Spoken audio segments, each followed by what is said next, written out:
Patience. Good evening, everybody. Welcome to the Bellevue City Council meeting for May 20th, 2025. Before we begin, I just want to give you a few words about participating in the meeting. We'd like to be as civil as possible. No name calling, no swear words, no disparaging people, and no telling lies about people. And I know we can do that, and I look forward to hearing your comments. Let's see, we have Karen Roberts here instead of Charmaine. Welcome, Karen. So with that, would you like to do the roll call? Mayor Robinson? Here. Deputy Mayor Malakutian? Councilmember Bargava? Here. Councilmember Hamilton? Councilmember Lee? Here. Councilmember Neuenhuis? Here. And Councilmember Sumadawiria? Please rise and join me in the flag salute. I pledge allegiance to the flag of the United States of America and to the republic for which it stands, one nation, under God, indivisible, with liberty and justice for all. We have four proclamations tonight. We have Bike Everywhere Month being received by Catherine Hollis. We have National Safe Boating and Paddling Week received by Steve Erickson and Diane Heinrich. We have Mental Health Awareness Month being received by Jennifer Jeffries, Lolita Opala, and Monique Martinez. And then we have Public Works Week received by our City of Bellevue staff, Lucy Liu and Andrew Singalakis. So we'll start with Bike Everywhere Month. Councilmember Neuenhuis. And thank you, Mayor, and avid cyclist, pleasure to read this this evening. So the proclamation reads, whereas across Washington State, thousands of people travel by bicycle for both transportation and recreation, contributing to improved public health, a cleaner environment, and economic vitality. And whereas the transportation sector produces more greenhouse gas emissions than any other sector of our economy, making the way we travel one of the most powerful tools we have in addressing the climate crisis. And whereas building bicycle-friendly communities enhances health, quality of life, and neighborhood connectivity while improving safety and reducing air pollution. And whereas the City of Bellevue's Choose Your Way Bellevue program alongside key community partners actively supports Bike Everywhere Month each May, and whereas the City of Bellevue, in partnership with organizations like East Trail Partners and King County Parks, is working to expand safe, accessible bicycling options across our community to create networks to support this affordable, inclusive mode of transportation that helps to address social and transportation equity. And whereas events like Bike Everywhere Day on May 14th, 2025 encourage residents to experience bicycling as a convenient, healthy, and sustainable travel choice. Now, therefore, I, on behalf of Lynn Robinson, Mayor of the City of Bellevue, and on behalf of the City Council, do hereby proclaim May 2025 as Bike Everywhere Month in Bellevue and urge all residents to consider bicycling both for commuting and recreation and to enjoy the many benefits that it brings around our community year-round. Thank you. thank you and welcome. Thank you. I'm here today on behalf of East Trail Partners, the nonprofit organization unifying and catalyzing the 42-mile East Trail from Franklin to Snohomish. Here in Bellevue, the East Trail is no longer an inspiring idea, but is open from just south of the South Kirkland Park and Ride to behind RAI on Northeast 4th. The iconic Wilburton Trestle is under construction, which means that by the end of 2026, when the trestle opens, we should be able to walk, roll, or stroll from the Mercer Slough area across 405 and go all the way to Woodinville and into Redmond on a fully connected East Trail. East Trail connects easily with 4 light rail stations, 2 here in Bellevue and 2 in Redmond, making biking an even more economical, healthy, and environmentally sound form of transportation as part of a growing connected network. While collectively, we still need to see the East Trail connected over I-90 in Bellevue, people living and working here already have a lot more East Trail to enjoy, with more to come. We're also excited about the Grand Connection crossing that will connect the East Trail on the east side of 405 across the highway to City Hall Plaza. This progress is inspiring, and East Trail is already providing a separated space for folks biking. A more connected network, however, is needed in Bellevue to fully realize investments made and to be made in the East Trail and Grand Connection crossing. Bicycling must be an integral part of a multimodal approach to infrastructure in Bellevue that builds upon current options that include East Trail, bus and light rail, employer transit, and things like Bellevue Bellevue Bellevue Bellhop. We look forward to Bellevue more fully realizing connected bike infrastructure for all Bellevue communities, connecting east-west and north-south in the city, so more people can participate in biking everywhere, not just in May, but as often as possible. Thank you. Thank you, Catherine. Stick around and we'll do a picture after we're done with all of them. Okay, next up, we have National Safe Boating and Paddling Week, read by Councilmember Suma Deweria and accepted by Steve and Diane. If you guys would come sit up here, we'll have Councilmember Suma Deweria start. Thank you. Bellevue is home to a vibrant community of recreational boaters and paddlers who enjoy the city's numerous lakes, rivers, and waterways. And whereas National Safe Boating Week, observed from May 17th to May 23rd, 2025, serves as official launch of the year-round safe boating campaign. And whereas National Safe Boating Week is observed to bring attention to important life-saving tips for recreational boaters so they can have a safer, more fun experience out on the water throughout the year.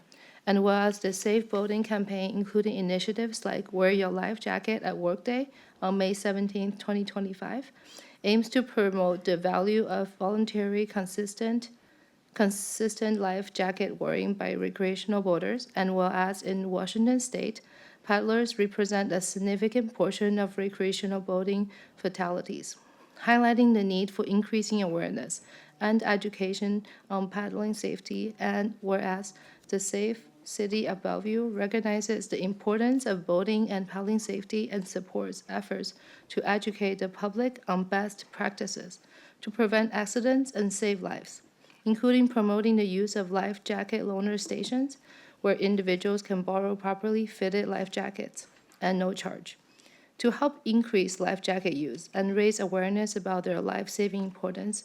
Now, therefore, I, Claire Suma Deweria, on behalf of Mayor Lynn Robinson, the City of Bellevue, on behalf of the City Council, do hereby proclaim May 17th to May 23rd as National Safe Boating and Paddling Week in Bellevue, and encourage all residents and visitors to practice safe boating and paddling habits, including wear life jackets, taking boating safety courses, and stay informed about local water conditions. Great, thank you. Oops, thank you. Welcome. Thank you. Ladies and gentlemen, Mayor Robinson, esteemed members of the Bellevue City Council, and fellow residents, thank you for your opportunity to address you on this important occasion. As a proud resident of Washington and a dedicated volunteer of the United States Coast Guard Auxiliary, I am honored to stand before you today to accept the proclamation of Safe Boating and Paddling Week. This proclamation serves as a powerful reminder of our shared responsibility to ensure safety on our waterways and to foster a culture of responsible boating and paddling in our beautiful city. Safe Boating and Paddling Week is a valuable opportunity to raise awareness about the importance of proper safety measures, such as wearing life jackets, following navigational rules, and ensuring that vessels are in good working order. By adhering to these guidelines, we can greatly reduce the risk of accidents and promote a safe environment for all who enjoy our waterways. I'd like to express my gratitude to Mayor Robinson and the City Council for their dedication to promoting safe boating and paddling in Bellevue. Your proclamation not only reflects your commitment to safety of our residents, but also helps to create a safer, more enjoyable experience for all who visit our waterways. To the public, I encourage you to take this opportunity to familiarize yourself with boating safety guidelines and to make a conscientious effort to prioritize safety in all of our water-based activities. Remember, a little preparation goes a long way to ensuring a safe and enjoyable experience on the water. Thank you, and have a safe and enjoyable Safe Boating Paddling Week. Great, thank you so much. Did either of you guys want to speak as well? I'm sorry? I was wondering if you're So, other people. Yeah, as part of the America's Boating Club of Bellevue, formerly known as the United States Power Squadron of Bellevue, yes, we greatly appreciate the proclamation. You are one of our primary partners, since the city of Bellevue has more shoreline on the east side of Lake Washington and the west side of Lake Sammamish and lakes than any other city on the east side. So we really appreciate it. And anything we can do with you to help educate, especially paddle craft vessels. We tend to have a lot of newer people since the pandemic that have discovered water sports. And unfortunately, the incidences of their lack of education is showing in the dramatic increase in accidents and fatalities with that group. So anything we can do to help educate them in the safe and enjoyable activity of water sports would be appreciated. Great, I Thank you. appreciate that. I wrote that down. Diane? Just be safe out there, wear your life jackets, and watch out for other boaters. Okay, good advice. All right, stick around, and when we're done with proclamations, we'll come back for pictures. Thank you. All right, thank you. Next, we have Mental Health Awareness Month, read by Councilmember Bhargava, and accepted by Jennifer, Lolita, and Monique. If you three, is it just you? Okay, that's great. So go ahead. Okay, thank you.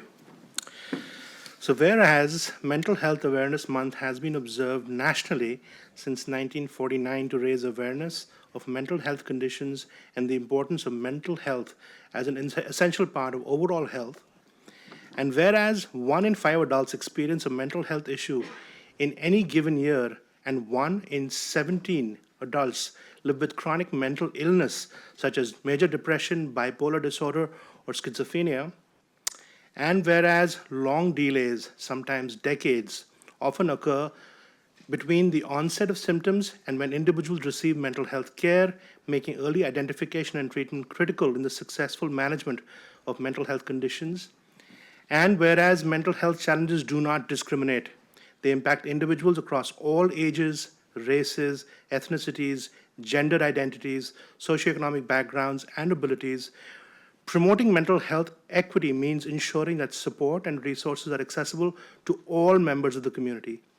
And whereas through public education, further awareness, and reduction of stigma associated with mental health, with mental illness, and lives of individuals and families impacted by mental health conditions can be greatly improved, and whereas there is a significant disparity between different racial and ethnic groups in their access to linguistically and culturally appropriate mental health services, indicating a need for more services to address this inequitable access, and whereas local service providers in Bellevue respond to the needs of people with mental health conditions through a broad spectrum of care, now I, Vishal Bhargava, therefore, on behalf of Mayor Lynn Robinson and the Bellevue City Council,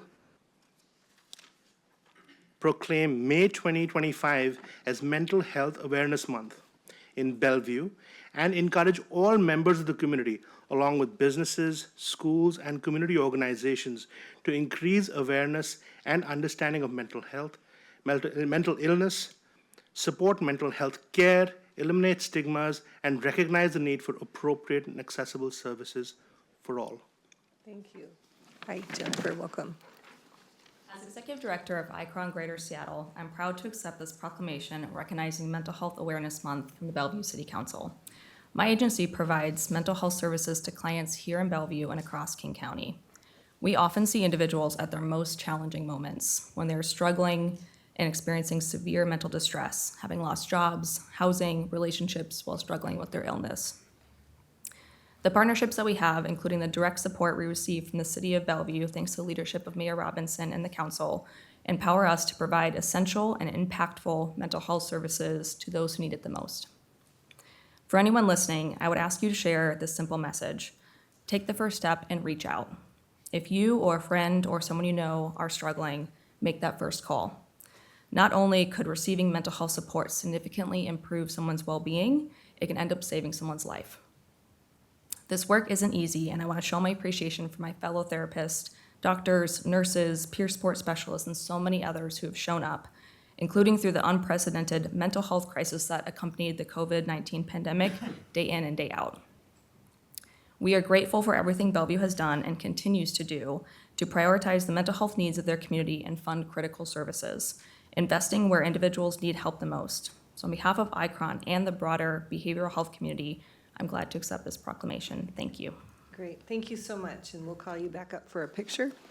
We have one more proclamation for Public Works Week, read by Councilmember Lee and received by Lucy and Andrew. And, yes.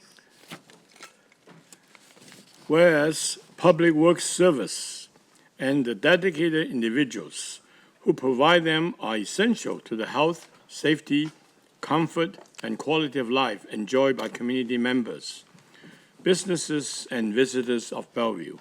And whereas public works professionals are responsible for planning, designing, building, operating, and maintaining the infrastructure that supports our city, including streets, sidewalks, trails, traffic signals, storm and surface water systems, wastewater collections, water distribution, public buildings, vehicle fleets, and solid waste services.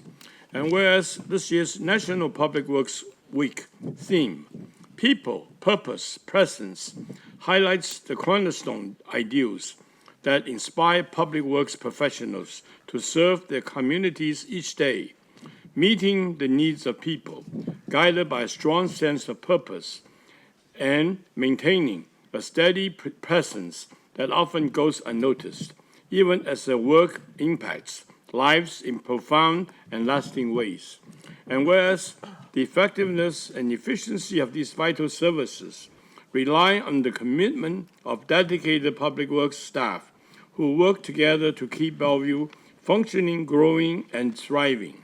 And whereas the City of Bellevue thanks the dedicated professionals in transportation, utility, finance, and asset management, and parks and community services departments for their vital role in delivering exceptional public works services that enhance quality of life, promote public health and safety, and keep our city running every day.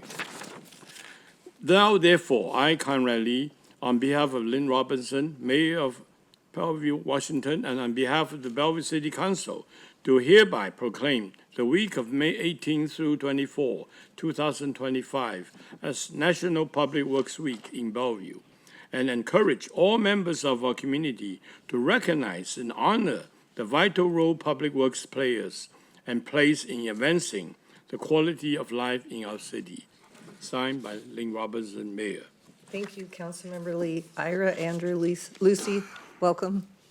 Thank you. Good evening, Mayor and council members. On behalf of the dedicated public works professionals in utilities, transportation, parks, and finance and asset management, thank you for recognizing the work of our teams with this evening's proclamation. Every day, our teams are committed to delivering services that support health, safety, and quality of life in our community. This includes crews working outside every day, year-round, and all of the teams working together to provide needed services to Bellevue community members.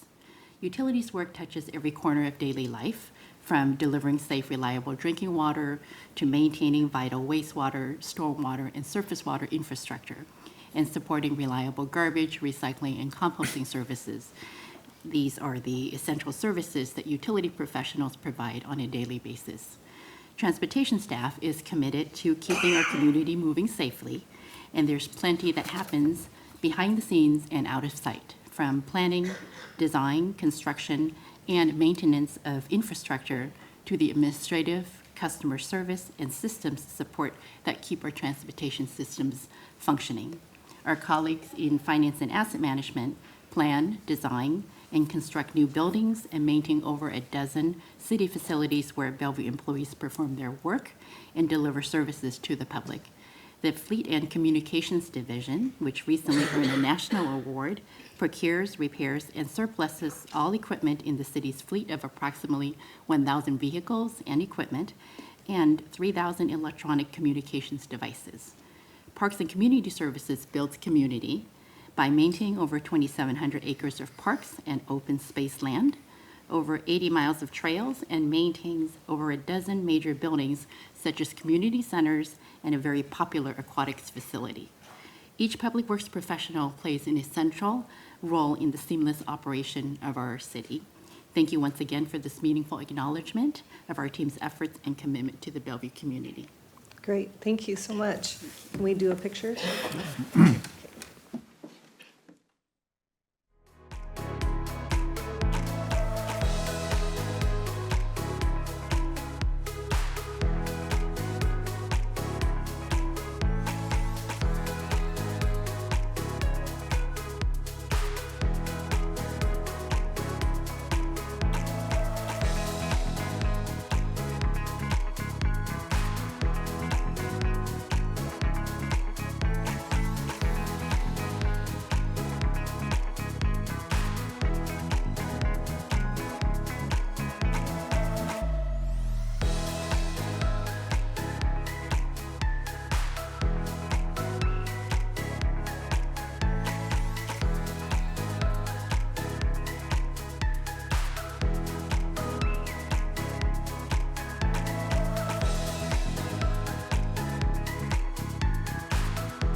May I have a motion to approve the agenda? Second. Oh. So I approved. can make the motion to approve the agenda. Okay, who wants to second that? Second. All those in favor say aye. Aye. Any opposed? Okay, we have oral communications up next. Do we have people signed up? Yes, Mayor, this evening there are 21 pre-registered speakers on the list. Before I start calling names, I'll go over a few of the rules that council has in place. The total time for oral communications is for a period not to exceed 30 minutes, and all topics must relate to City of Bellevue government. People speaking to items on tonight's agenda will be called first, and if time remains, people speaking to items not on tonight's agenda will be called. The presiding officer is authorized in both categories to give preference to those who have not spoken to council within the last 60 days, or who will be speaking to items that will come in front of the council in the next 60 days. Each speaker will be allowed up to 3 minutes to speak, and a maximum of 3 speakers are allowed to speak to any one side of a particular topic. Additionally, in compliance with the Washington state campaign laws regarding the use of public facilities, no speaker may support or oppose a ballot measure or may support or oppose a candidate for election, which includes one's own campaign. Anyone beginning to speak on those subjects will be asked to stop. As I said, there are 21 pre-registered speakers this evening. We will hit a maximum number of speakers on the Wilburton, Luca, and rezone. And with that, I will call our first speaker, who is Todd Woosley. And if you're unable to speak tonight, please send an email to us or reach out to us by mail. Welcome. I've taken the liberty, Todd Woosley, here to speak about the Wilburton Luca. Taking the liberty to have Jim Reed as a principal broker with Lee and Associates, who's representing our property, to share my time and give you a little more insight into the market. I'd like to thank everybody, Mayor Robinson, Deputy Mayor Malkout, and all the council members for taking the time to come out and see the property, look at the potential for providing some of the housing units that we desperately need here in Bellevue, and understand why we're requesting the council remove the requirement for local streets in the draft Wilburton Luca. Just to reiterate, we believe it's redundant, and we believe it's counterproductive, and we believe that the needs for providing transportation infrastructure with new development will be met with existing code language. Jim here will talk a little bit more about what the market reaction has been to this requirement and what the consequences are of either striking it, which we're asking you to do, or leaving it in the code. So I'll let Jim conclude. Excuse me. Thank you, everyone. My pleasure to be here. Appreciate the opportunity, as my son calls me. Real quick, I've been in commercial real estate in the Bellevue area for over 20 years. Been very active on the east side, kind of a pioneer for the Bell Red code and everything else. So real quick, 2 points that I wanted to address with you, and I think most of you have already heard this from us. But the first point that we would like to put on the record is that requiring local streets that are both ambiguous and uncertain, the key word being uncertainty, makes it very difficult for any developers to propose development, and it also prevents the development of additional housing units on roads that we believe are not deemed to be necessary. As a point of fact, I have talked with, 30, 40 developers, both on the Briarwood side and other sites I work on constantly, and the barrier to adding an additional road to the proximity of Briarwood greatly reduces the unit count. Depending on the developer that actually wants to develop on Briarwood, depending on the unit size, it could actually cost the city of Bellevue 150 to 200 units of market rate and affordable housing that the city desperately needs. In addition is, if this particular road requirement is ambiguous at best, and we're not even sure where it might go, or if it happens at all, and it's only 260 feet from the 120th and Bell Red interchange there currently, the proximity would actually add a large traffic jam. But again, I really want to focus, and a hot topic is the amount of units that we would lose would also potentially hurt the city and the future growth plan, but also might make a development of the site unattainable for both the Woosley family as well as the city of Bellevue. So I think it actually hurts the community and the affordable units. I'm going to run over, and then I guess the second piece would be this particular street requirement only benefits this development. It is not for public benefit. There are local access already provided in every development code that would provide ingress, egress, garbage, and fire. That would already be taken care of for any development. Thank you. Thank you. Our next speaker this evening is Jacqueline Carey.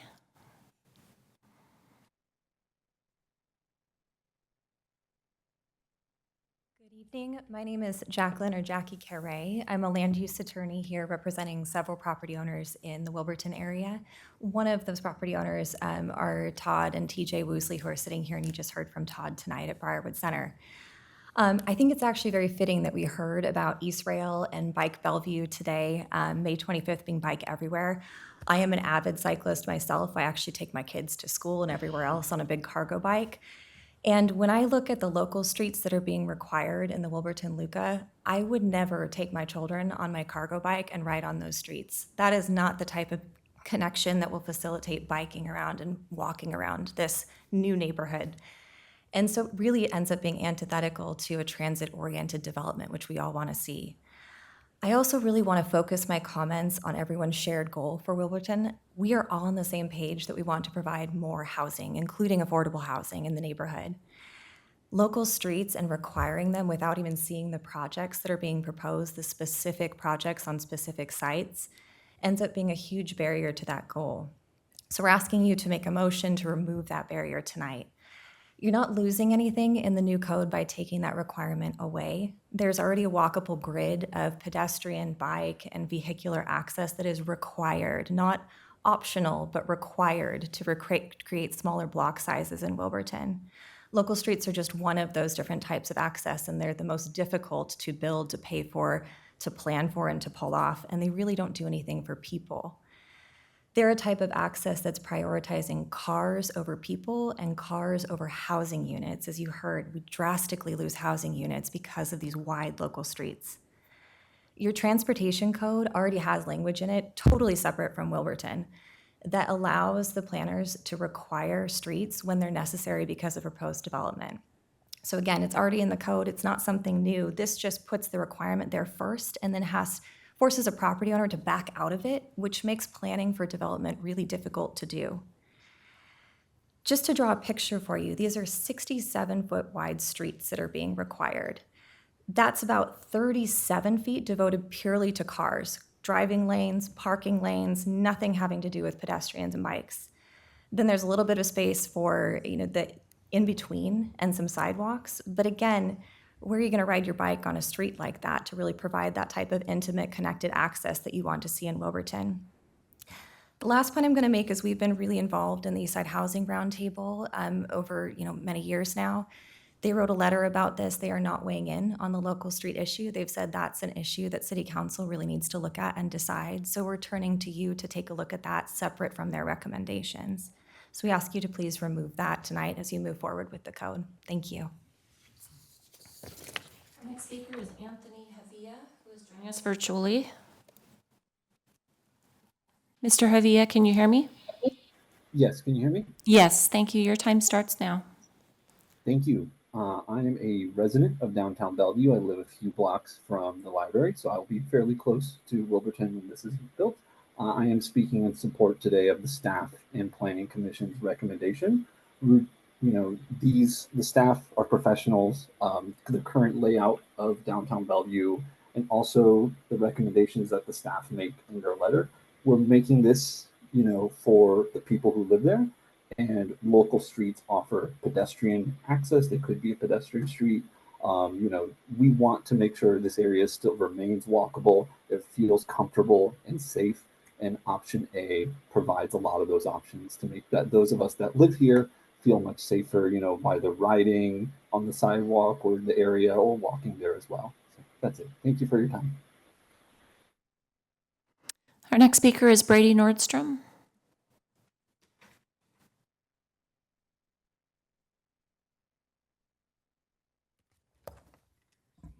Good evening, council members, mayor, deputy mayor. Thank you for the opportunity to speak today. My name is Brady Nordstrom, and I am the Associate Director of Government Relations and Policy at the Housing Development Consortium. I'm also here to represent the Eastside Affordable Housing Coalition, which is a group of over 30 organizations in the East Side that build, operate, and advocate for affordable housing, including in Bellevue. We are also a part of the Eastside Housing Roundtable. We were one of sort of the teams that worked on a lot of that. So I'm here to share our support again for the Wilburton Code with the EHR position. I don't want to lose track of the headline here. This land use code is a grand bargain compromise. And it's historical in many, many ways. And it's a way to guarantee that affordable housing is coming alongside robust market rate development in this new TOD neighborhood. And I think it's fine for me to say that reaching agreement wasn't easy, but we worked for years on the relationship building and then these areas of agreement and compromise. And really the question was, how do we thread the needle to support development overall, and in doing so, affordable housing as well? And so I think in looking for new ways to do things, we asked this question, or we really had to focus on this idea of when you link affordable housing and development, these general cost reductions become an affordable housing strategy as well. So that's kind of how we were thinking about it, and it comes with difficult trade-offs. So we thank you all for this session today. So as you consider these final cleanup items, I just ask that you look through this lens of supporting housing and affordable housing generally. The intent of the EHR agreement was a package. It wasn't a menu to pick from. And I believe a letter was sent over earlier this week and last week with some of those details. So I just want to end by thanking staff. It was an immense amount of work. It included a lot of stakeholder engagement. and just a lot of balancing things. So staff did an amazing job. We thank the Planning Commission for the thoughtful recommendations and for grappling with this really huge body of work that's really important. And thank you to all of you as well for centering affordable housing as a core part of this code and a critical part of the success of Wilburton in the future. So thank you for the opportunity to speak again. Our next speaker is Jim Reed.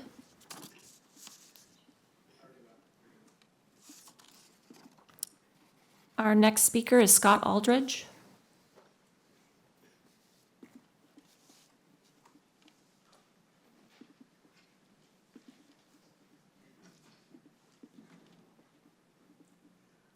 Hello, my name is Scott Aldridge. I am the LD48 Democrats representative to the State Central Committee from around here. I would like to impress on you the extreme need of the region for housing. The lack of housing in the King County region is affecting the entire state and drastically increasing the cost of all goods and services in and around the county and beyond. Please take whatever action is necessary in order to increase the total housing supply. Thank you. Thank you. Our next speaker is Christopher Randalls, who is also joining us virtually. Mr. Randalls, can you hear me? Hi, can everybody hear me? Yes, we can. Your time starts now. Excellent. Good evening, Mayor Robinson, Deputy Mayor Malakousian, council members, staff. Chris Randalls with Complete Streets Bellevue, the organization that supports and advocates for safe mobility for all who navigate Bellevue streets. Our organization, alongside helpful volunteers, gets out in the community at events like Bellevue College Sustainability Market and the Redmond Light Rail opening, which, by the way, how great are those stations? It's really exciting to have new, high-quality transit connecting our two cities. But one concern we've been hearing time and time again from community members, and I know you've heard this too, speeding, street racing, however you call it, people are going too fast on our streets. This isn't just anecdotes on social media or isolated incidents. According to BPD, the number of speeding infractions they've issued has increased by 163% over this time last year. And that's translated into more crashes that have led to more serious injuries and, unfortunately, more losses of life. No matter one's age, background, or mode of travel, everyone in our community deserves to get where they're going safely. Nobody should receive a call from BPD saying their loved one has been seriously injured or killed just while getting where they need to go. Traveling at safe speeds is a crucial pillar of Vision Zero, and that's why our organization and the community we represent are in strong support of this work. We applaud staff's intentional and data-driven approach, as this builds upon a solid body of literature that agrees that this works. Lowering speed limits, changing speed limit signs, does reduce speeding. It is one of the lowest hanging fruits we can do to make our streets safer, and the course that staff have charted is a good balance of public education, engagement, and analytical evaluation that will lead to good outcomes. However, speed limits, signs, and individual responsibility alone will not get us to Vision Zero. This work is worthwhile to do, but it must be supported by safer street design principles, like lane narrowing, multimodal facilities, and other countermeasures to self-enforce speed reductions through engineering. Wide streets like Northeast 8th Street, Bell Red Road, 148th Avenue Northeast, and so many others encourage speeding through their design and would be good targets for tactical projects that could help reduce vehicle speeds and improve safety. You all gave great comments at your April 1st meeting about Vision Zero and the troubling increases we've been seeing in serious injuries and fatalities. And I wanted to particularly highlight the mayor's request for urgency and an evaluation of the resources needed for bike ped routes and other safety projects. This is great because public safety, including Vision Zero, is a unanimous priority of this council and a paramount duty of local government. As we begin the difficult fiscal discussions that the mid-biennium process will entail, please make sure that these types of projects, tactical, data-driven countermeasures that reduce speeds, increase access, and improve mobility for all road users, are given the priority they deserve. As you may recall, our friends at Eastside Urbanism conducted an excellent survey of safety countermeasures popular with our community. We urge you to rely on your great staff and community resources like these to get creative and urgently achieve our shared goals of sustainability, equitable access, and most importantly, safety. 2030 is just around the corner, and our community can't afford to wait. Thank you. Our next speaker is Edward Wang.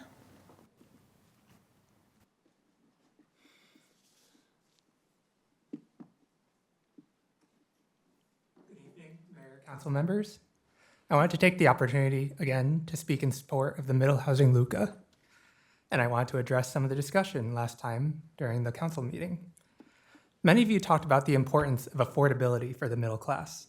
Mayor Robinson, you specifically cited the importance of allowing police officers, teachers, and firefighters to live in our neighborhoods. Yet many of you discussed walking back the very provisions of the LUCA, which would make this possible. The cost of land in Bellevue is astronomical.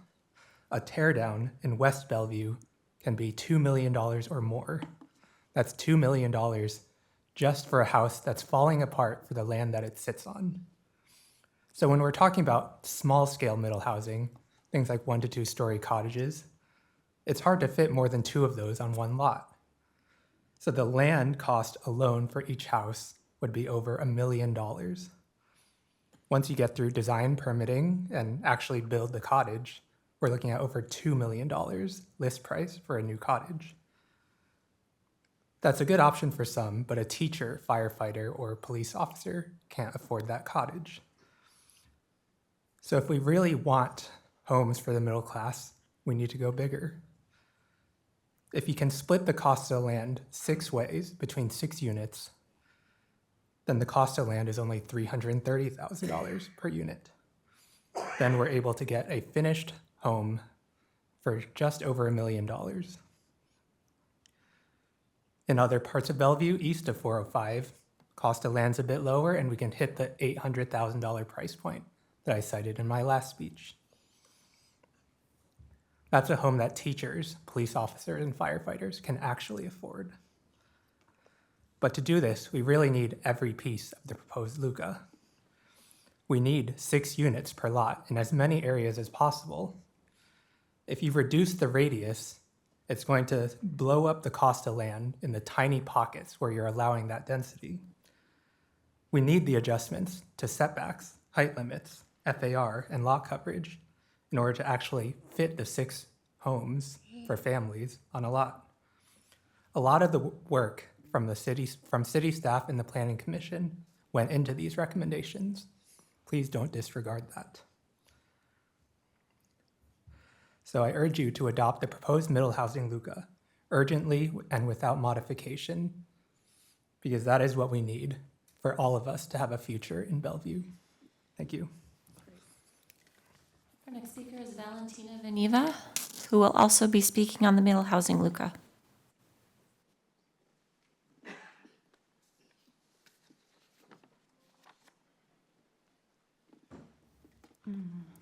Hello, council members. My name is Valentina, and I'm a resident of Crossroads. And I would like to speak in support of the staff's and Planning Commission's proposed land use code amendment for middle housing. According to the state survey by our Department of Commerce and Puget Sound Regional Council, housing costs are the #1 issue for people in our region. And this is the reason why the city has to pass this amendment in the first place, and why so many additional bills related to housing were passed this year in the state legislature. Narrowing it down to Bellevue, according to the survey conducted by the city, 81% of Bellevue residents support middle housing near transit and jobs. 67% of Bellevue residents support middle housing in residential areas, and 60% specifically support townhouses near transit and jobs. Which means that what the staff and the Planning Commission are proposing is literally what Bellevue residents want. The second most important issue for residents of our region was cost of living. And you know what reliably drives up cost of living? Housing costs. Housing costs are also bad for the city's businesses. Money spent on housing is money that cannot be spent elsewhere. So we cannot afford to slow things down or test and learn as was suggested last time, especially not now when the federal policy makes a building boom unlikely in the next few years. We should be doing everything we can to encourage developers to build smaller and less expensive units so that Bellevue stays affordable, at least to middle-class families, because according to Bellevue's own school district data, families are moving out fast. Think about that, and thank you. Our next speaker is Aryan Garav.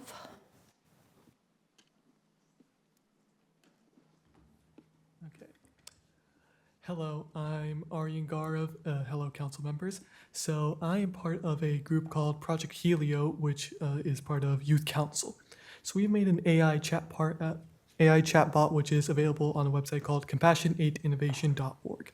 It's designed to help the youth in mental health issues as As you have discussed earlier in this meeting, mental health is a big issue that is facing the youth, and we want to help them with an AI chatbot, which can help these kids with that. One main thing that distinguishes our AI chatbot from others is the ability to journal our entries. On our website, you can write down entries of what happened on your day. For example, if you did something good on that day, you can write it down, then the bot will say, "Oh, that's great. How did doing that make you feel?" Or "What did you do on that day that made you feel like that?" And the point of our bot is it wants to give people advice, because research has shown that people, if they just keep remembering things that they don't like, for example, something bad happened to them or something sad happened to them, they'll just keep sulking on it and then just get fixated on it. But talking to someone, some people don't have the ability to talk to people, but if you can talk to a bot that understands your feelings and helps you move on and say, that might be bad, but what can you do to move on from that?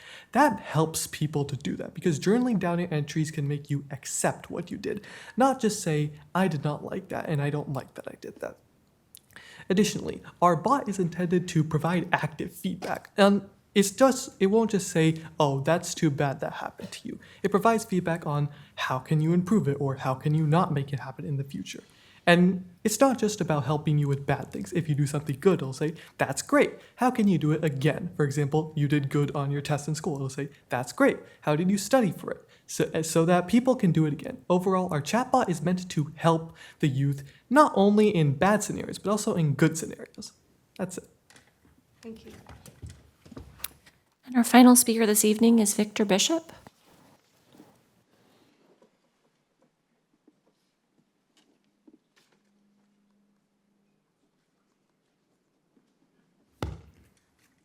Good evening, Mayor and council members. Thanks for the opportunity. I sent you an email earlier this week, or end of last week, having to do with don't forget the parking ratios for the affordable housing and the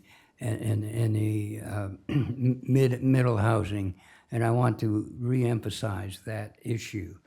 There's a lot of talk about the idea of middle housing, but there's very little discussion about the parking and the traffic requirements that additional housing will require. Most of the tenants in the new housing will want a car. They want access to a car for those non-transit, non-walkable kinds of trips, and they're going to want a place to put their car. And every time there's a car, and when a car gets used, it adds to the traffic system that we have. And that turns out to be most of the new trips that are generated in this new housing are going to be in a car. Now, the transit trips are going to grow dramatically, of course, but they're only 2-3% to start with, and they get up to 10%, and cars are at 80% of the trips, so the cars go down to 65-70%, but still, most of the new trips are in cars, and that's my point. So I did a thought experience thinking about, okay, if 400 new person trips were generated by new middle housing or dense housing, how would that translate into trips? If there's 400 new total person trips, that adds up to, according to the City of Bellevue data, this is not my data, this is your data, that I translate into this kind of stuff, that out of the 400 person trips, 228 of them will be in cars, 32 of them will be in transit, and only 12 of them will be on light rail, according to your data for 2035, with a mature rail system in operation. It's a tiny amount of trips will actually end up in rail. For every new rail trip, there will be 19 new car trips.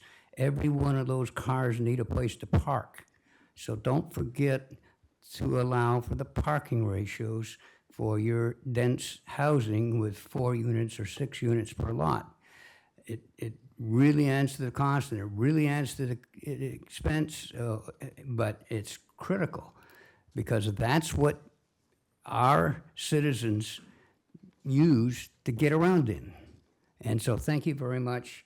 And I'm encouraging you to do adequate parking for whatever middle housing policy you come up with, and you got to add to the CIP to get some more traffic stuff out there. Thank you. Thank you.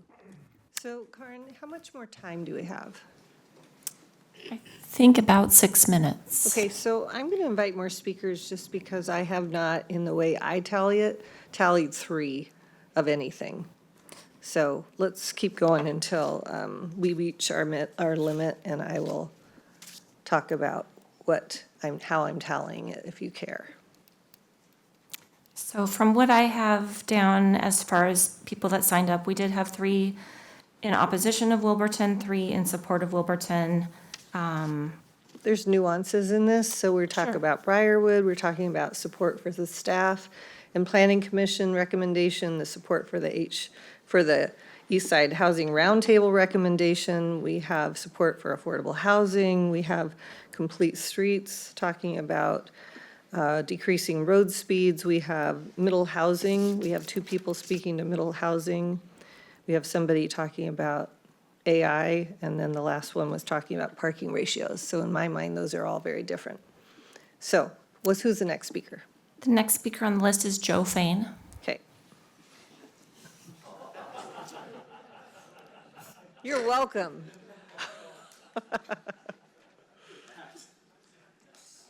Were there bets on this?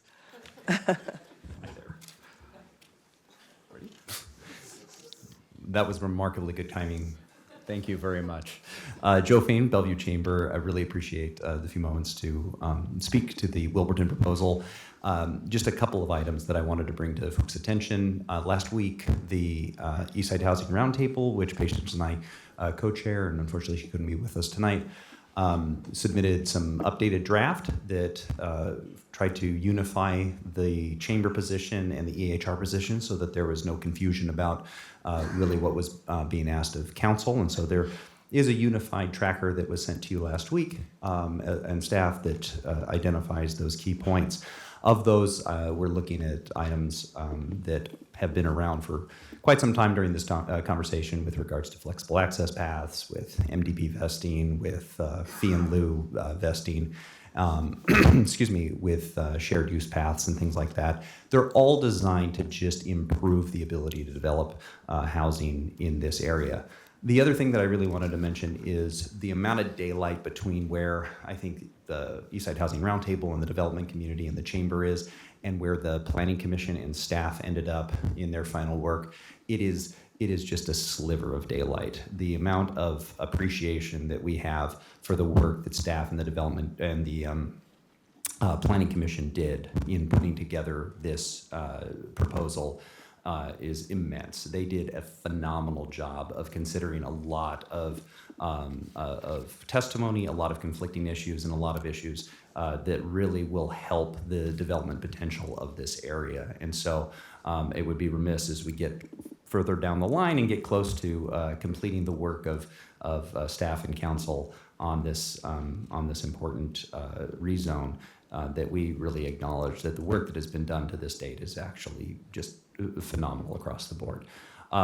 Finally, I just say that we do hope that this continues to move forward, and we hope that it comes to a conclusion in the timeline that was proposed at previous meetings. And for every bit of evidence we see is that we're in line to accomplishing that goal. And so a huge amount of thank you to the members of this chamber for moving this along and doing such good work on this proposal. Thank you. Thank you.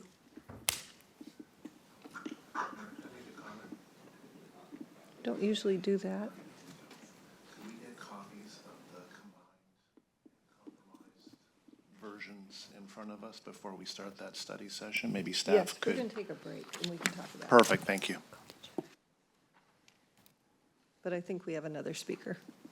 Our next speaker on the list is TJ Woosley. Our next speaker is Andrew Coates.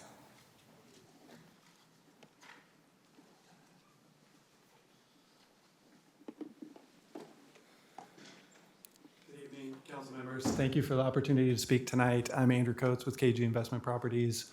I'll keep it brief. Brady said it really well. The compromise we're all talking about is not a menu of options, it's a whole package. And one of the key considerations in that package is actually outside of the scope of the LUCA, and that's the MFTE provisions that are critical to how that whole package works. And so just want to be clear to you that our hope is that you will give very clear direction to staff as part of this LUCA process that those critical MFTE adjustments need to be made in consideration of the whole package, because Brady was correct. It's not a menu. So that was it. Thank you. Thank you. So that's three in support of the East Side Housing Roundtable recommendation. And that would bring us to the 30-minute time for Okay. oral comms. So again, I encourage anybody who didn't get a chance to speak to go ahead and send us emails, please. And with that, we will move on to council business. Is there a motion to excuse me, please? I move to excuse Mayor Lynn Robinson from the 6/3/25 council meeting. Can I get a second? Thank you. All those in favor say aye. Aye. Any opposed? Okay, thank you. Is there a motion to approve the consent calendar? I move to approve the consent calendar. Second? All those in favor say aye. Aye. Any opposed? Okay, so I'm going to ask for a break here. I apologize. We'll do a quick break. We'll come back at 10 after. What, did I forget something? Are we, your house is excused too? Oh, I didn't see that. How come I didn't see that? All right. I move to excuse Councilmember Newenhouse from the June 18, 2024 City Council regular meeting. Did you second your own? Sure you can. All those in favor say aye. Aye. Any opposed? Okay, that's not on my list here, so that's weird. Okay, anything else I don't have? All right, so let's take a break here. We'll come back at 10 after and we'll resume.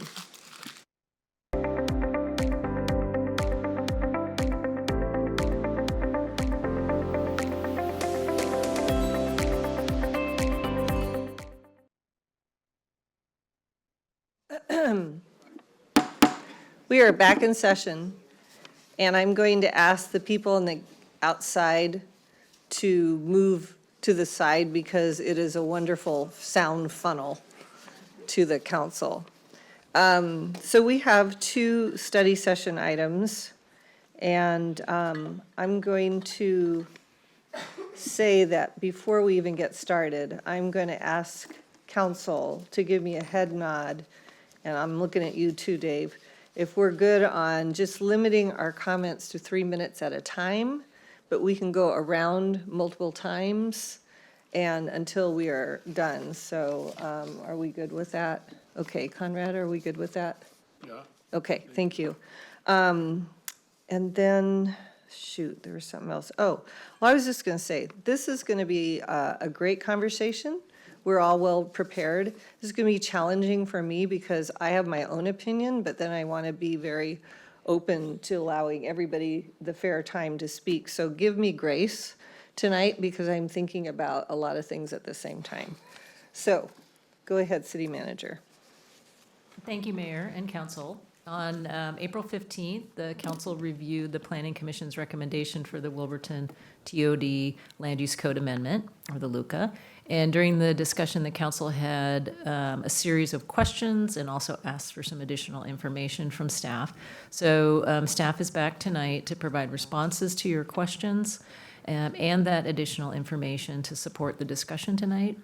They are seeking Council's direction to develop the LUCA ordinance and the rezone for the Wilburton TOD area for final action at a future meeting. And they will walk through the issues step by step to facilitate your discussion. So from the Development Services Department, I'd like to welcome Director Rebecca Horner, Code and Policy Director Nick Whipple, Senior Planner Josh Steiner, and then from our Transportation Department, our Deputy Director Mark Poe. And with that, I'll hand it over to Rebecca.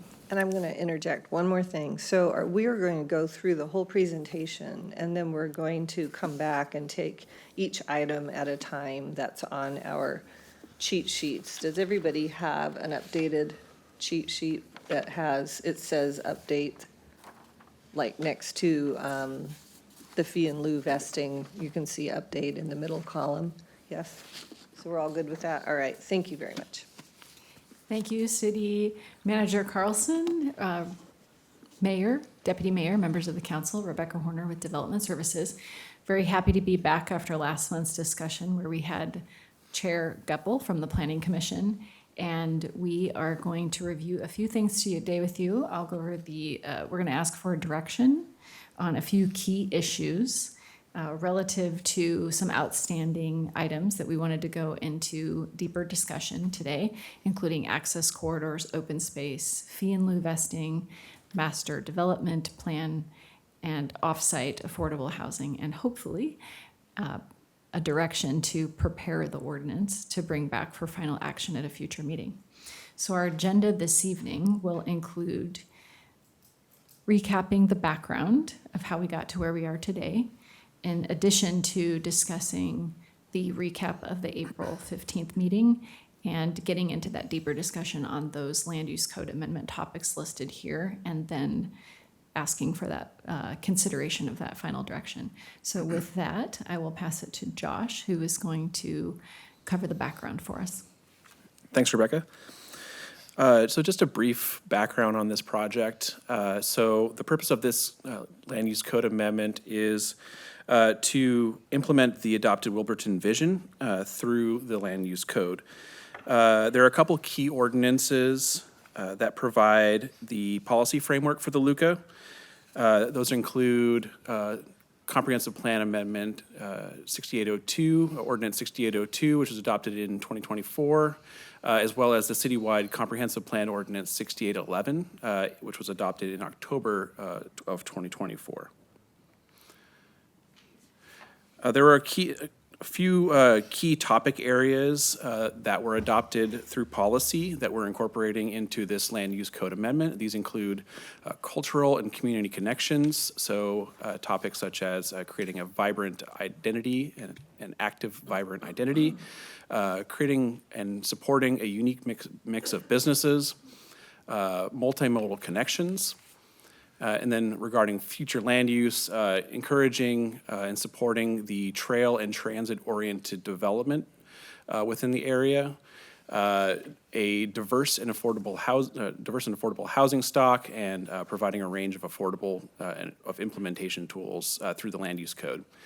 As far as open space and natural systems, topics such as urban park systems, enhanced natural features, the sustainable district, and East Trail Linear Park are all considered within the LUCA. So the Wilburton transit-oriented development area has been in planning for over a decade. The guiding principles that were established in 2015 recognize the opportunity to create a vibrant urban neighborhood with affordable housing, multimodal transportation, sustainability features, and abundant open space. The Wilburton Comprehensive Plan Amendment was aligned with the city's comprehensive plan that was adopted in October 2024. And to date, there's been over 350 participants that have provided input on policy priorities through various engagement methods such as open houses, mailers, and online forums. The comprehensive plan update set the foundation for balancing key priorities such as open space, transportation, cultural connections, and future land use within the framework of a walkable, mixed-use district. Great, and good evening, Mayor Robinson, Deputy Mayor Malakutian, members of the council. So just to recap briefly, the April 15th study session where you all got to receive the Planning Commission recommendation on this code amendment. At that meeting, we did hear general support for the outreach and LUCA development approach that we took for this code amendment. And you also had some questions related to building design and public realm, questions on the access corridors, specifically around local streets, and then also our sidewalk widths and the intended use of those sidewalks. Also questions around affordable housing, namely the Catalyst program and when those expirations happen, as well as the MFTE program, or the multifamily tax exemption. In addition, you did request additional analysis. The analysis around the Eastside Housing Roundtable and Bellevue Chamber requests compared to the land use code amendment. We are going to be walking through those with you all, and the memo, of course, includes more details around that analysis. We'll provide that information tonight as well. So to start out with some of the council questions, with the first question around how this land use code amendment compares to other areas in Bellevue as it relates to building massing, so our floor plate sizes, our upper level step back requirements, and tower orientation. I want to just mention that from the start of this code amendment process, staff has heard very clear and repeated messages from stakeholders, the roundtable, the planning commission, to build in flexibility and don't miss the opportunity to maximize development and housing within this TOD. So that's really what has informed the building strategy here, the building design and envelope strategy for Wilburton. So with the building design approach, it is looking to provide a base tower framework. This is a difference from what we require for downtown and for East Main and Bell Red, where you have a tower that really tapers as it gets taller. So what this means is that the base, so up to about 55 feet, it's the first floor level above 55 feet. So when we think about retail or commercial podiums, those are about 15 to 18 feet tall at the ground floor. Above that, in the upper floors, you start to get to 12 to 15 feet. So that's about a 4 or 5 story base. And so within that base, there is no floor limit. So it can take up a lot of the ground plane area. And additionally, we've added flexibility where all these buildings can cantilever or hang over the sidewalk by 6 feet. And in some, on all of the private streets, buildings can also span over the corridors, those private corridors. They can have a 75-foot wide building segment that connects across a private access corridor, and then they can build up to their height limit with that building span that goes across. And then above the base is where the tower begins. So that's the first floor level that's above 55 feet. So for residential floor plates, the maximum size allowance is 16,000 gross square feet GSF per floor, compared to downtown, where the largest residential floor plates are 13,500 square feet. So we've kind of upped our size allowance here in Wilburton to maximize housing. For non-residential development, the maximum floor plate size for the tower is 30,000 gross square feet per floor. And downtown, the tower floor plate sizes range from 20,000 to 24,000. So this is significantly higher than what's allowed in downtown. And then in downtown Old Bellevue, the size is even smaller. It's 13,500 square feet for the floor plate of a tower. There's also a 60-foot tower separation requirement to help provide or support that light and air. This is consistent with downtown. So overall, the approach is a little more flexible than downtown's base middle top approach, where the height restricts after the podium, and then again at 80 feet as you get to the top, towards the top of the tower. The tower orientation, there were some questions around how does the LUCA promote some of those east-west views. So the downtown code really provides guidance to have buildings sort of orient so that you're promoting that east-west view. In Wilburton, the east-west views are promoted through a block size control on the north-south block dimension. So the code requires a maximum 350-foot block length on the north-south dimension, which directs projects to place the narrow faces of the building along the north-south axis, so then that wider portion ends up on the east-west axis. And then, of course, towers with east-west orientation will help minimize some of that shadow casting on adjacent properties to the north. And then it's especially important in those higher density urban areas, and those north-south facing units tend to have more consistent daylight throughout the day. So trying to get the buildings in that direction really helps with that livability for future tenants. And then lastly, there was questions around upper level step back requirements, and there are no upper level step back requirements proposed for in Wilburton. That was something that the Planning Commission did discuss and ended up directing us to remove upper level step backs from the code in favor of supporting housing density. And we have kind of a slide that helps illustrate how that compares to downtown. We have a project here. This is called the Surrey Building. It's on Main Street.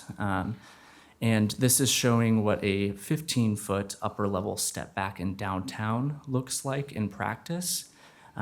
Downtown does prescribe areas. You can see the map on the right there that shows where upper level step backs are required within the downtown. Those step backs can range from 15 to 20 feet, and they're expected to be somewhere generally between 25 and 40 feet for that building elevation.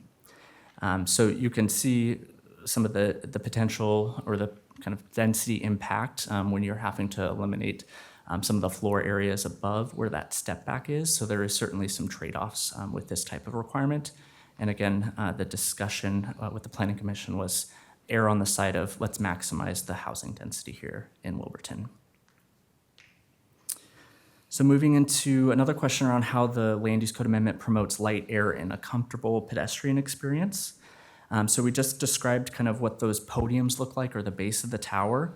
So to help frame the pedestrian environment for folks walking through the area, we are providing some requirements for overhead weather protection.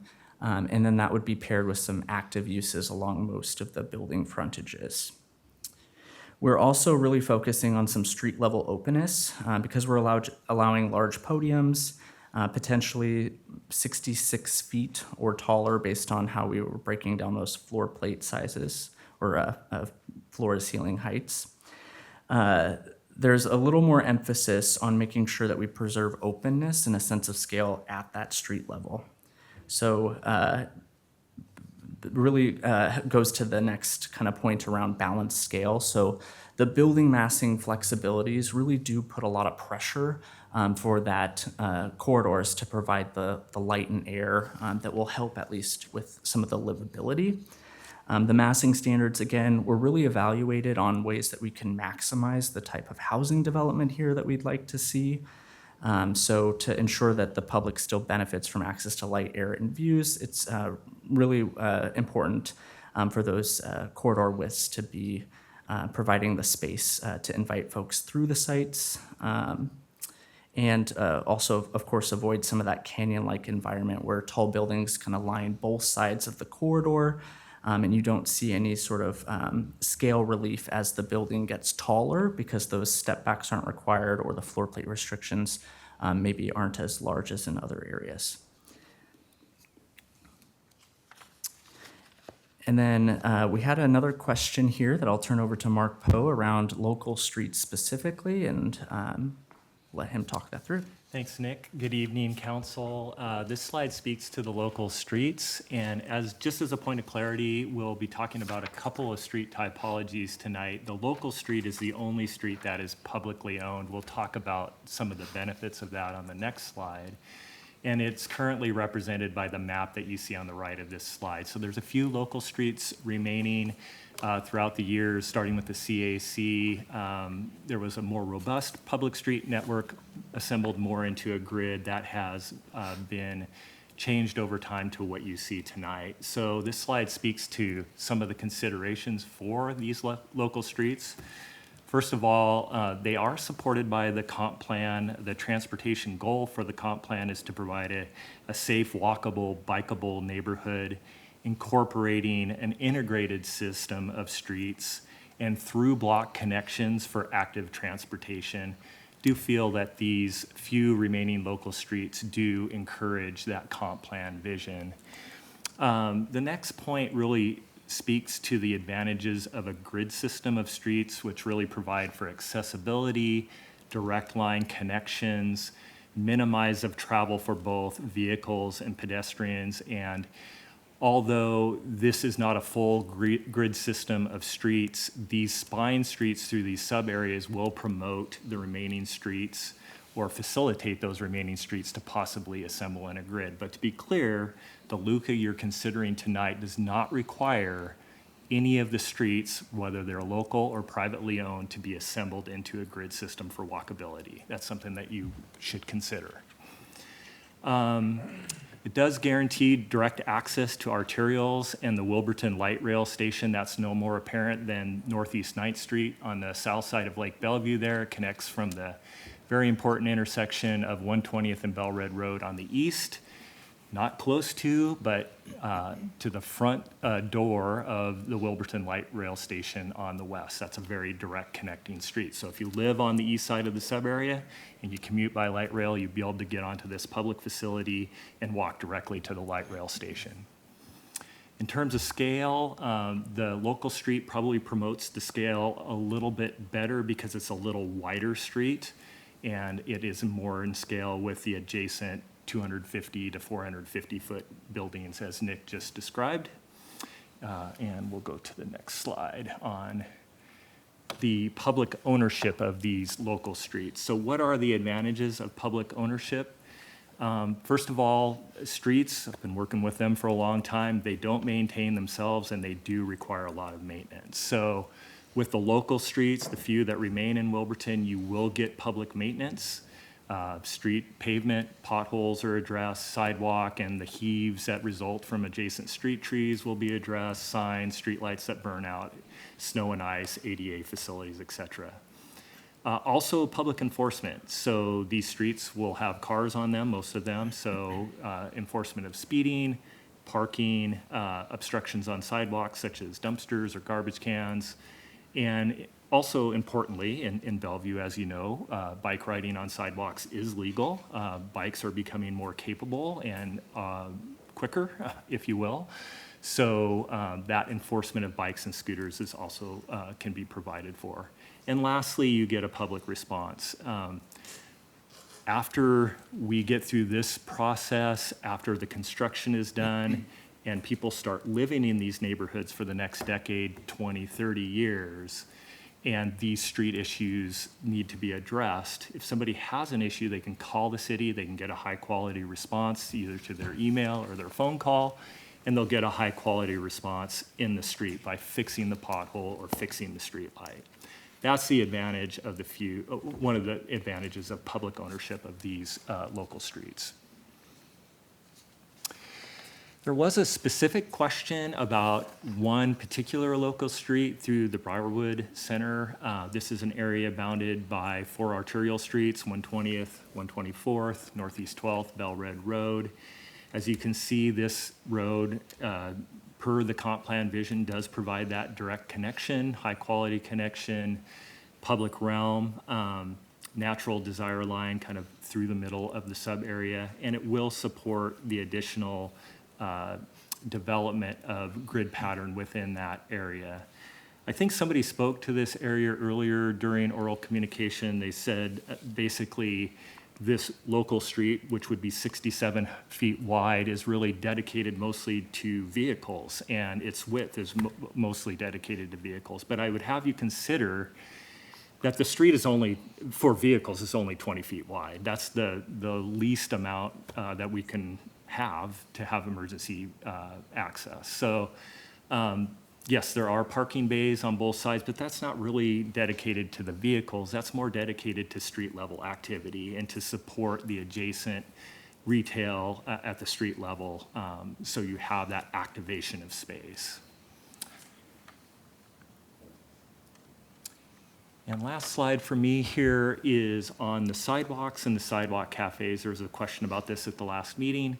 So for the sidewalk standards, for the local streets, the sidewalks are proposed at 10 feet, and that is consistent with the Transportation Design Manual, which speaks to transit-oriented development areas and the need for wider sidewalks. There's an 8-foot sidewalk proposed for what will be the primary type of street in Wilburton, and that's the flexible access street. That's an 8-foot sidewalk. That's a privately owned street. And then the remaining types of access, the commercial driveway, which will connect directly from arterials right into the development, there would be a 6-foot sidewalk provided for those connections. There's a question about sidewalk cafes. Would they be allowed on the local streets? And the answer is the Transportation Department does have a sidewalk cafe program. It's available by permit. Certain requirements have to be met. Maintain ADA access, meet certain other right-of-way requirements. But as long as that can be met, then we do issue permits commonly for sidewalk cafes. On your slide, you'll see the picture there on top is Monsoon in Old Bellevue. That's a sidewalk cafe on a 12-foot sidewalk orientation. You can see the amount of room the sidewalk cafe takes up. So in general, the wider the sidewalk, the easier it is to have the sidewalk cafe for that street level activation. Yes. Okay. Nick. Thanks. Thank you, Mark. Oh, I just want to also note on the sidewalk cafe piece, there has been studies on the economic benefits of having retail businesses, or actually of having outdoor dining, and then what the impact is to retail businesses. So New York actually did a study on that. So where retail businesses were near outdoor dining areas, those businesses generally saw up to a 14% increase in sales. So they were finding that people tend to linger more.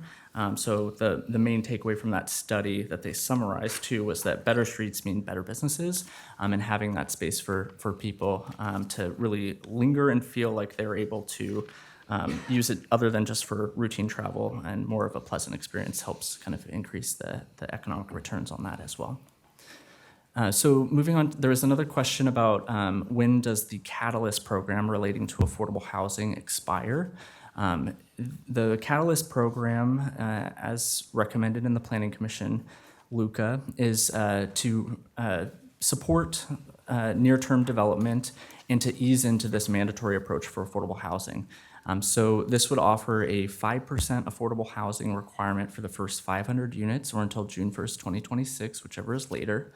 And then it would reset to what the code would otherwise require, which is 10% of the units at 80% AMI.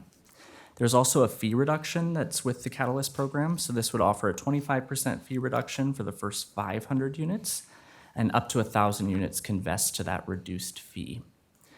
And then there is also a CPI freeze on the fee once it does reset to the normal amount that's in the code.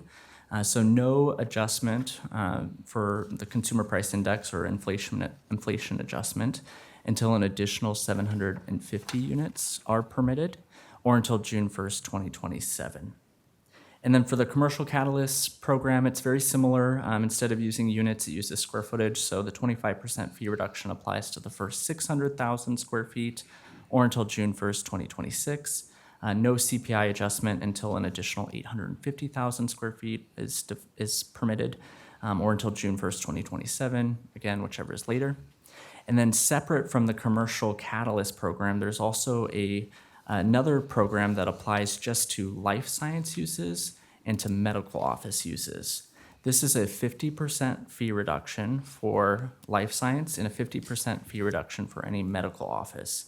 And this doesn't have a square footage cap, just a date that it would expire at. So that's June 1st, 2028.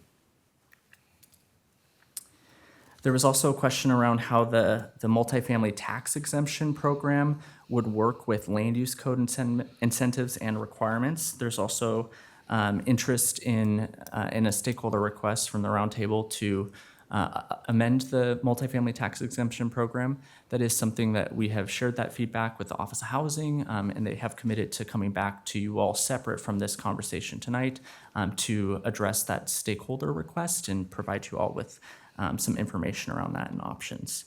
But how it currently operates is that when MFTE units are layered with a land use incentive, land use code incentive, those overlapping units have to meet a deeper affordability. So they have to drop by 15%, the AMI level, the area median income.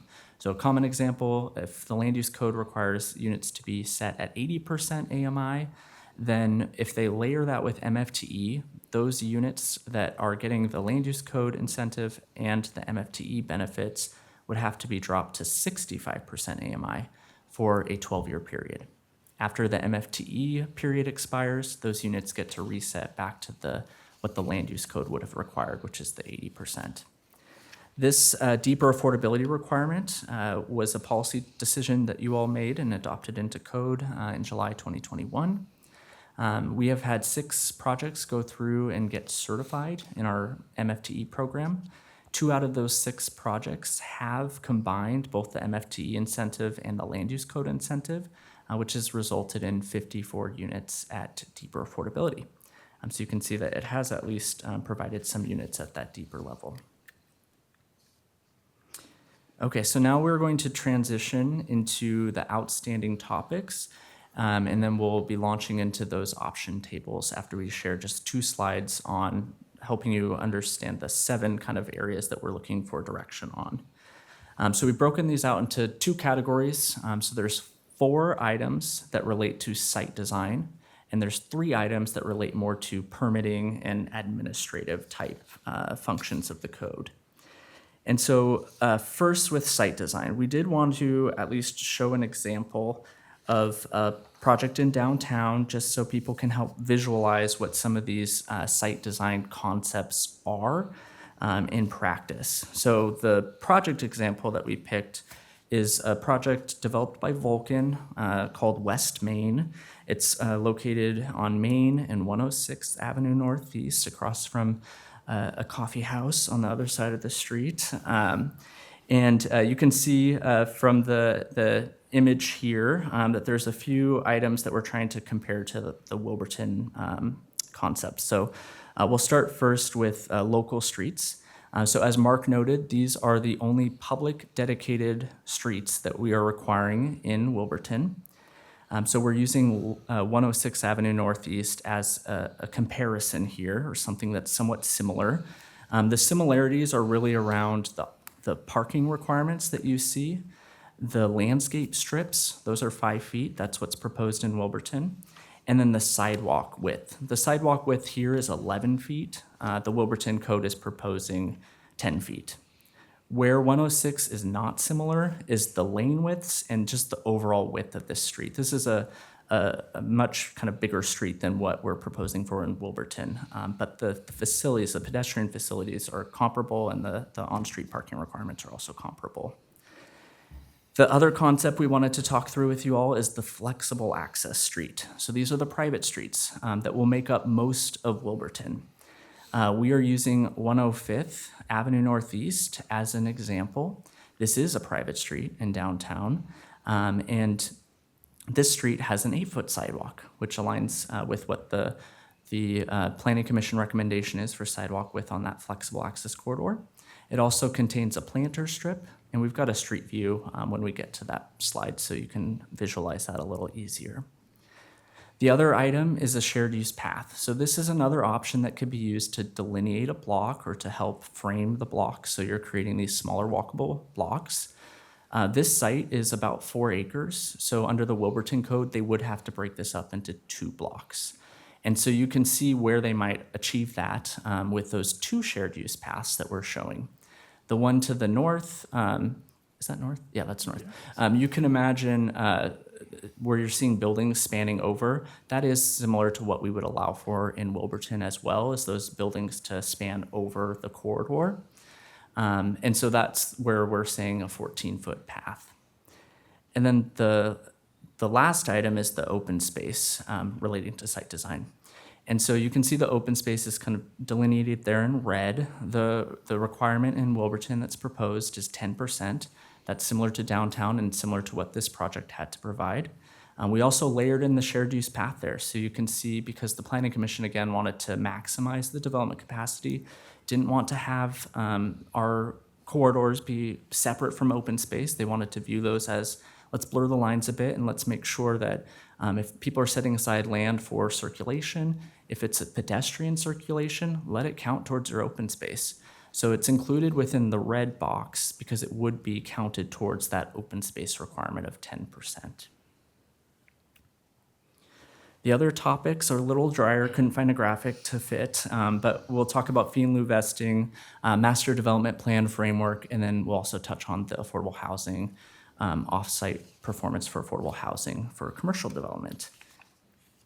And the slides, I will warn you, we have not updated them with the roundtable's latest request, but you all have the latest request in front of you, and we'll be sure that we explain that as we're moving through the discussion.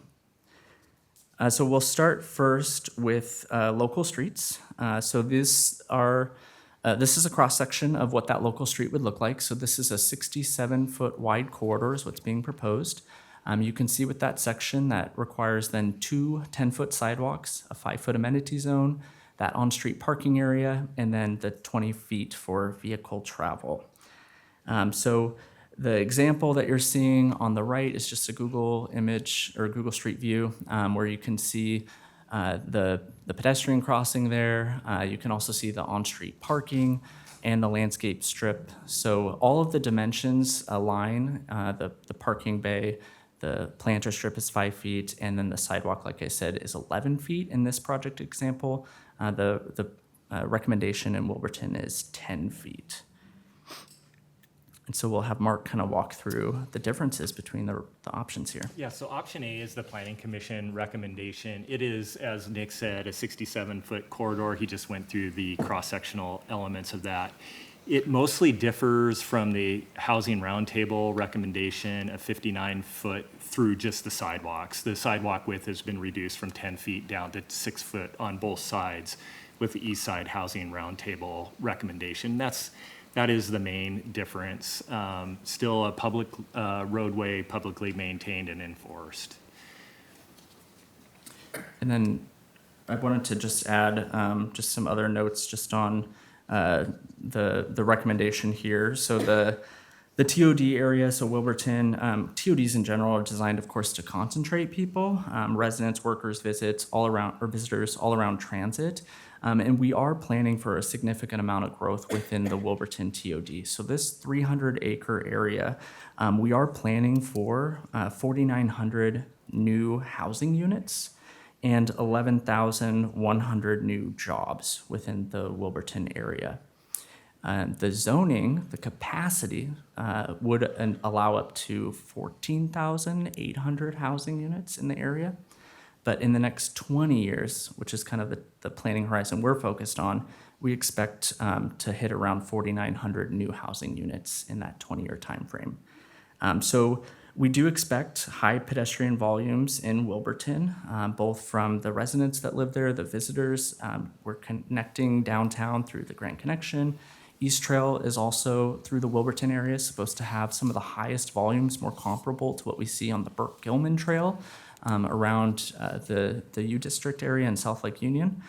So really expecting, or North Lake rather, sorry. We're really expecting a lot of activity in this area. So the wider sidewalks, of course, ensure that pedestrians can walk side by side, pass comfortably, navigate strollers, wheelchairs, and mobility kind of options without conflict or with fewer conflicts. And then just as a comparable, downtown Bellevue, sidewalk widths are between 7 and 15 feet is what we require. Most sidewalks in downtown, we require to be 11 to 12 feet. So compared to downtown, the PC recommendation is less.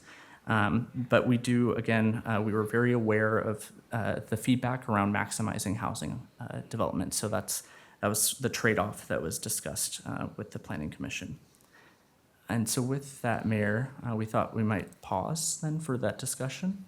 Yeah, okay, good. So here's the deal. I'm going to have Deputy Mayor start with an overview, and then because he's a liaison to the Planning Commission, then I'll let you launch into local streets. We're looking for definitions of what a local street is based on the recommendations.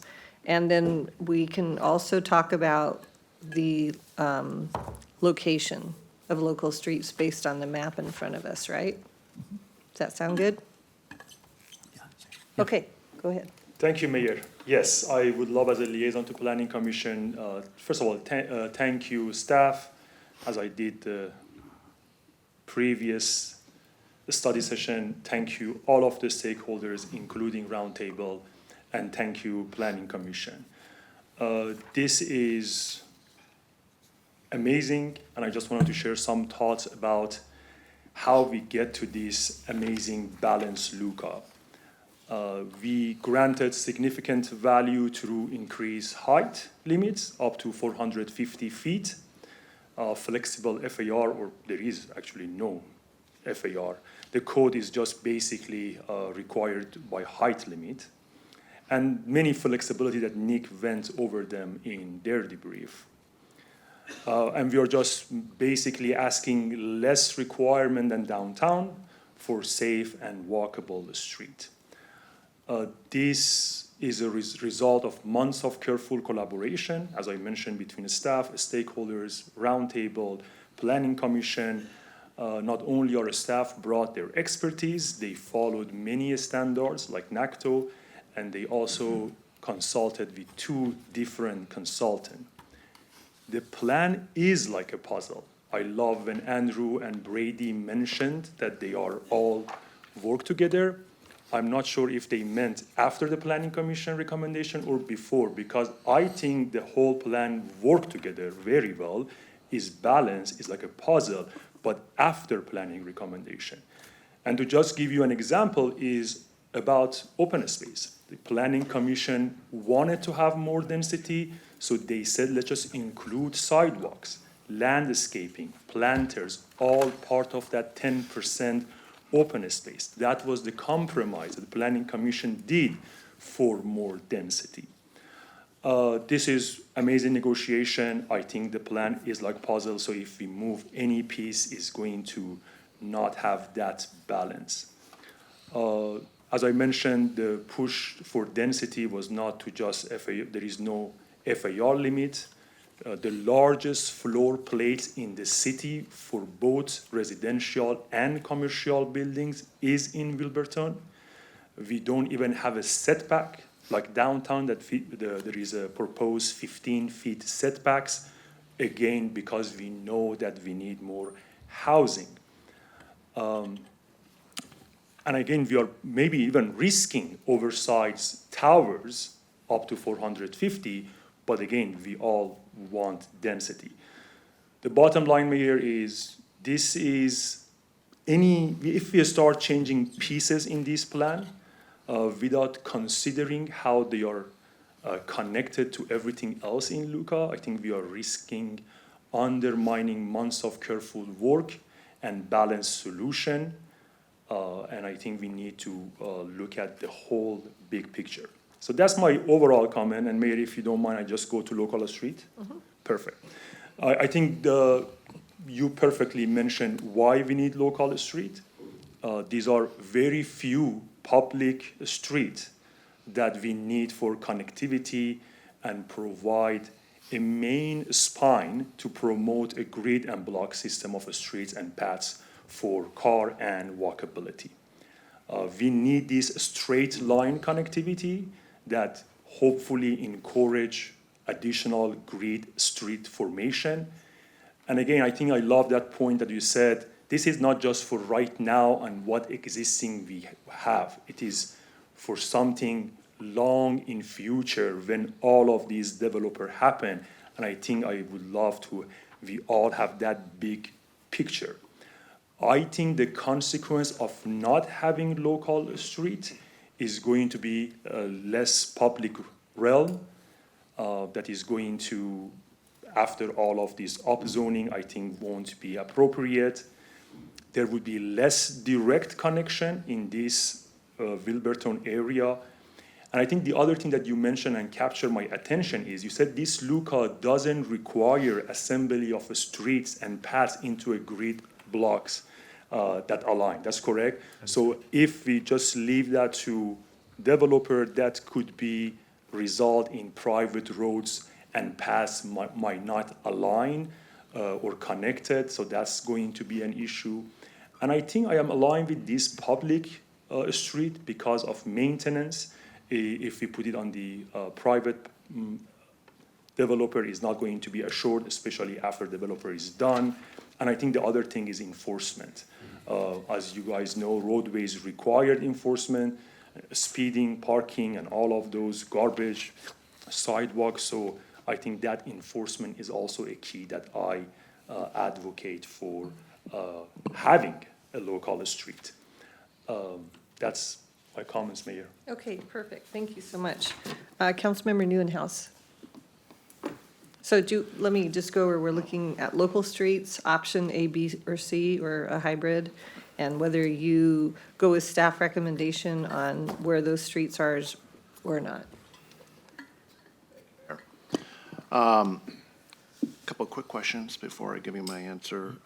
One, was there a study done that shows a public need right now to accommodate traffic? I know you've mentioned potentially in the future, but has there been any studies done in that area that will require the need for this these additional local streets? I think you heard from Nick the development potential in this area of the number of housing units, the 45 or 4,900 housing units, the 11,000 jobs. That's really what was done to help justify the street system in the area through the Planning Commission study sessions. So through the comp plan, but there hasn't been a specific study on the transportation need for.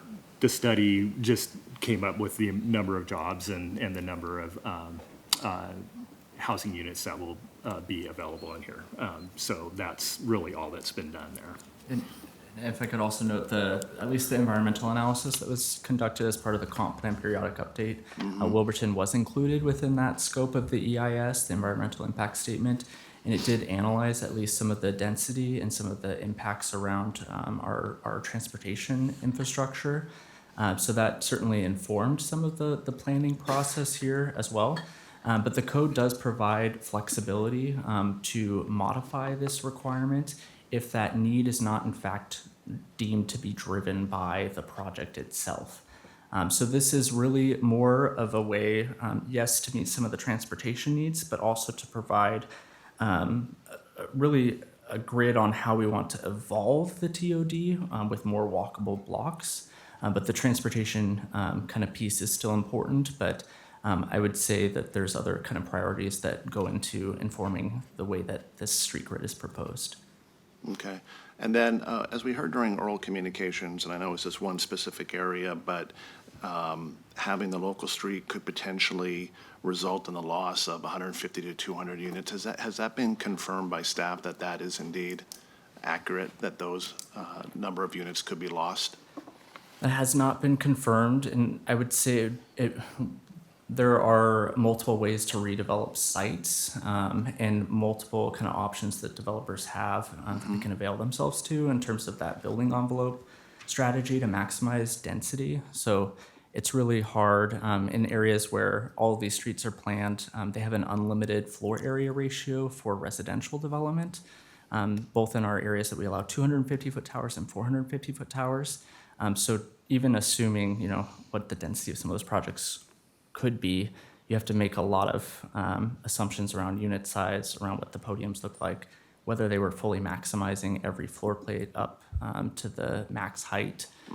So we haven't done that analysis. We have seen from stakeholders some of that analysis. The feedback has been that might be oversimplifying it a bit because there are a lot of kind of variables in play, but certainly, trust the development community does look at this and understand, what's going to be a good product to sell. So if they're suggesting that, I don't know. I can't tell whether that's accurate or not. We haven't been able to kind of dig in ourselves on that. Okay. And then how often, this seems, at least from my perspective, unusual that we're putting this on a property owner to put in a public local street on their property. When's the last time we've done this or have asked this to happen previously? Or put that burden on a property owner? The Bellred redevelopment area would be a good example. Okay. Most of the residential development to mitigate the on-site or to mitigate the impacts of that development, the new trips onto the site, it's very common to convert the private property that's being developed into public road or some sort of transportation facility to mitigate that. In fact, that's the majority of how public streets get established with residential development. In Bell Road was 2009, East Main in 2021, the council decided on a pre-located street that would also be public dedicated right-of-way. That was a 60-acre TOD, but that was going to be another segment that was required. But that was still privately owned, but can be publicly accessed. Is that correct, the East Main? That one was, there was only one street that the council decided on to be public dedicated right-of-way. So it was the pre-located street just south of the Hilton property between the Bellevue Club and the Hilton Yeah, that's correct. property. Okay, thank you. Appreciate the answers, thank you, and echo all the great comments by Deputy Mayor, and certainly appreciate all the hard work from the Planning Commission and staff and all the stakeholders and the Eastside Housing Roundtable. On this issue, while I appreciate the answers and the feedback on that, I'm just not convinced that we need to go with option A. I would pivot more towards option C, if needed, or had the agreement of the council, could opt for option B potentially, but I would go towards option C on this one, on the local streets. Thank you. And if there are going to be streets, then you would take option B as the definition of what the dimensions are. Okay, got it.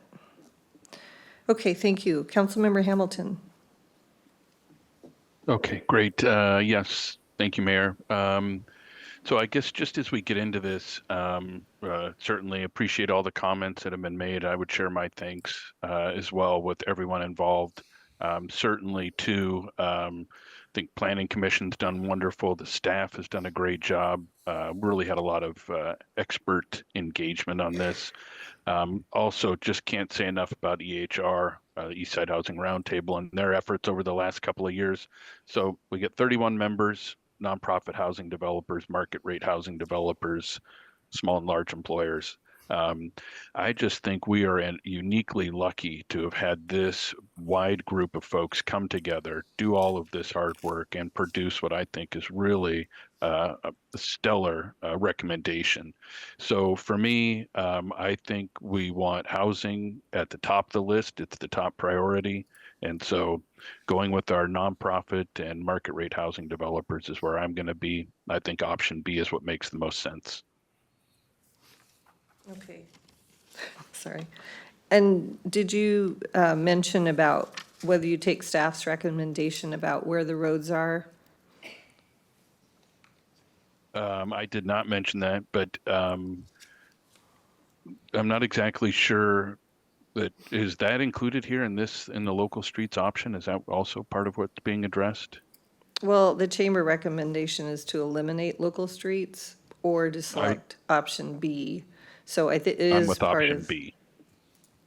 I think you're with C, actually, the chamber's recommendation to eliminate. No, But- I'm with option B. Are you supportive of having the option B defined local streets going through Briarwood and through the Wajimaya site between 4th and 8th? I am, well, if it's included in option B, yes. I'm just not sure that this is something that was addressed. And so if it's a separate issue, then I'm fine with allowing the streets as they are. I just want to make sure that everything in option B is included in the LUCA. Yeah, I gotcha. Okay. Okay, thank you. All right, so hold on. So I'm going to record that as staff recommendation. And we'll go back around. Councilmember Lee. Yes. I have you defining local streets as option B. I have you as staff recommendation for placement, which is not included in option B. Thank Okay. you, appreciate it. Yep. Councilmember Lee. We all generally agree with what you come up with, Planning Commission and also the staff. But I'm very concerned about some of the comments we hear from the stakeholders. We don't know what that particular property is going to be like, right? Things can change. How it's going to be developed. And so we cannot say that we need this for this particular purpose, this specific location, and how it's going to be used. No clue, right? And I believe that this need to be rest with the developer, whoever that's developed at the time when we want to put that to use specifically. You know, we know it's going to be used to develop housing, develop whatever we are looking at, but it's got to be detailed. You know, in a way, it's we have to know the detail before we know what are we going to do specifically. We're talking about a specific location, a specific size, a specific everything, without knowing what the ultimate use is going to be. That's not right. You know, unless we know for sure exactly what we want. In that case, we say, well, we'll take over this property, right? And it's taking. If we take over this property, we have to pay the fair market price. And if the seller has to be willing to sell. If they are not, we can have maybe eminent domain, if that's the case.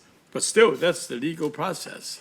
I don't think we can just go arbitrarily say, well, we don't know what to do with this street. We don't know what the purpose of the property is going to be like. We don't know whether we need it here or not. And what's going to be what we desire whenever we want it. And now we want it for free. They can't do that. And because the property owner can do a lot of things with it in the meantime.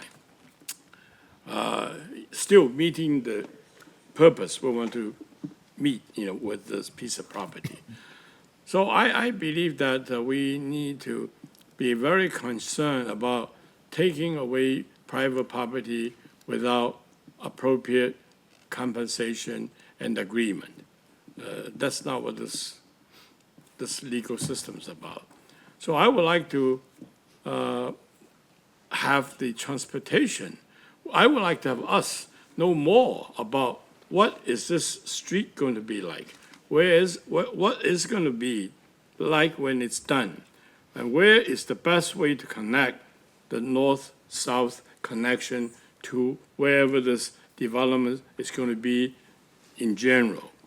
And so we can appropriately assess if we want to negotiate with the property owner, what is the cost of doing it, right? And what are they willing to accept the compensation for it? I would like to have the transportation department to take a look. What might be the cost to actually do this?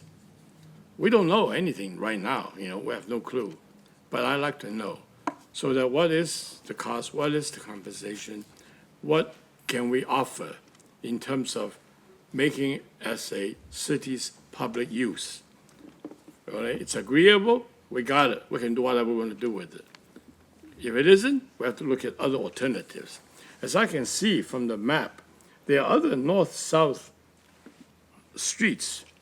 You know, I think we can pick any one of those, or maybe some other streets that's not even there, but maybe it will be less intrusive, more appropriate for a connection. I think that's what I would like to do, because we cannot make decisions in the unknown and then arbitrarily say, we want you to give up your property. That doesn't make sense to me. So I would definitely go with the option C. Okay. Okay, hold on.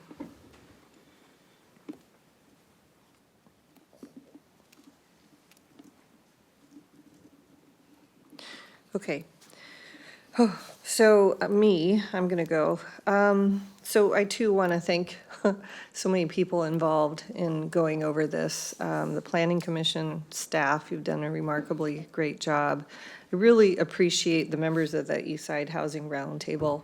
Really wanted to get everybody at the table talking about the different pros and cons of everything, and what has been brought to us is a massive compromise.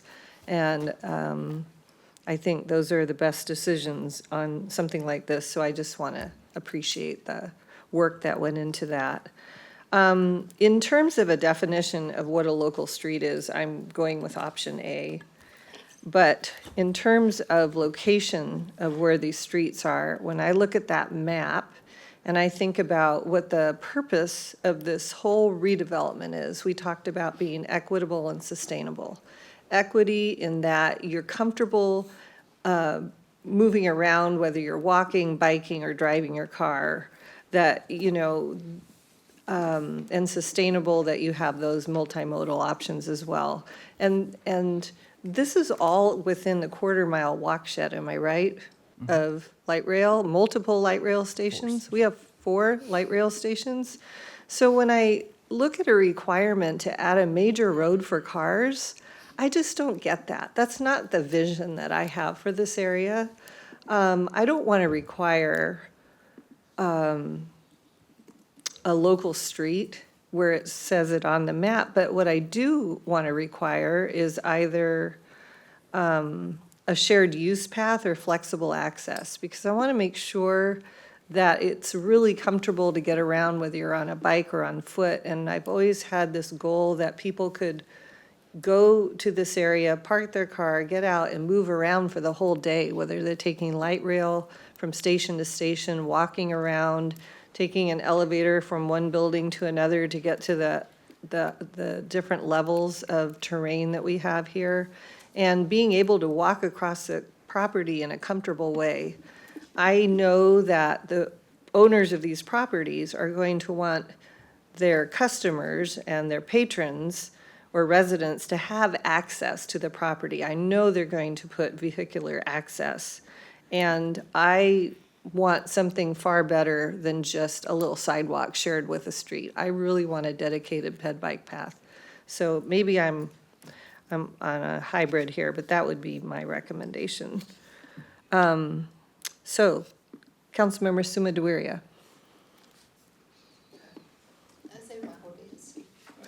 Bear with me, my voice. Okay. Thank you. So this was, I think it was really hard for me to figure out what I think, it's because the example we have here in front of me is literally right in front of my cafe. So I know exactly how the traffic goes every single day, how everything used. So I have a few questions I want to ask. The first question is, like the affordable unit, is there any way that we can verify like each local street is going to diminish how many affordable units? Because that's really important. And as a small business owner, half of our staff live in affordable units in Polaris.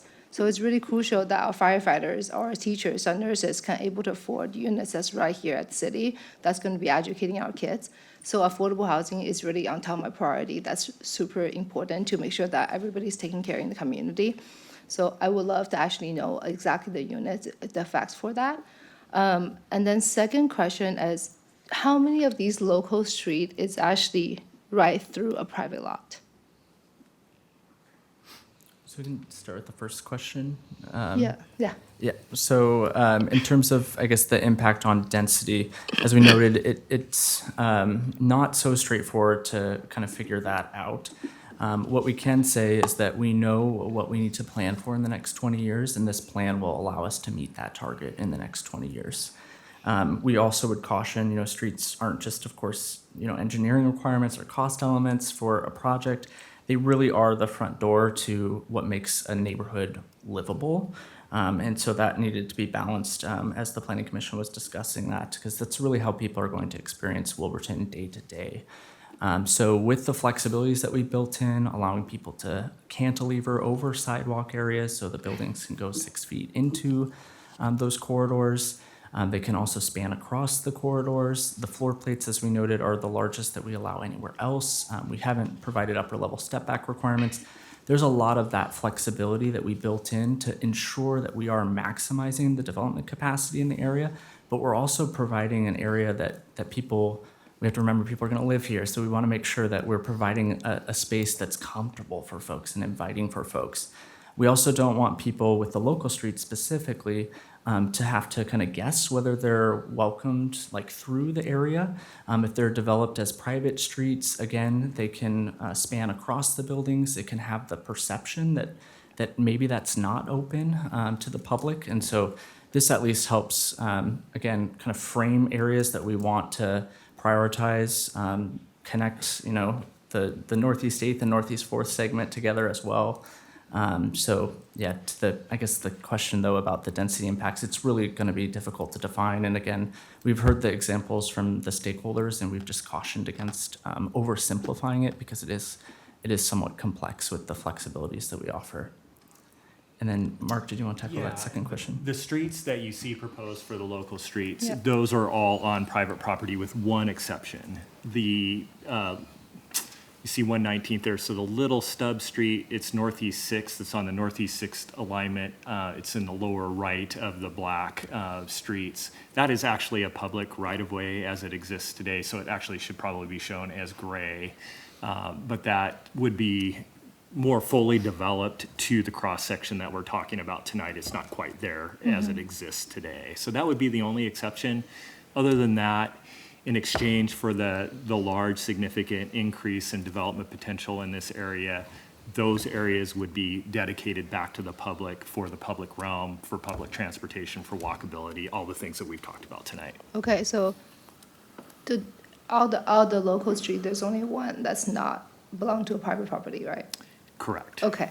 That's And then one. my second question was, because I see like, I think, I'm I'm a big supporter of the Friends of the Grand Connection, right? So property like that, projects like that, we take a long time to get there, to have like a shared vision to do that. So if we add a local street to any of these properties, and then they had maybe a vision, what they want to develop, how many affordable housing they want to build, would that hold, how much extra time would we have to add to the process of redesigning the property and then figure out, how many units, how are they going to able to do that? Because we'd be dissecting a lot.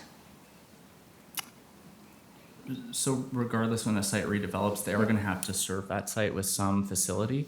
And so it's really kind of getting down to some dimensions at this point. Yeah. And then it's really also hard to assess, I guess, what some of the potential density impact might be on an individual site that might have other constraints in play and other flexibilities that they may or may not avail themselves to. So it's just really hard to kind of pinpoint that. And I did want to reinforce too that because these streets are on private property, this is something that the city desires as part of the upzone that's happening here. A lot of these areas, the Briarwood site as an example, has a current FAR of 2 as the max, and they're moving in 45 foot building height maximum, and they're now moving to 250 feet with an unlimited FAR maximum.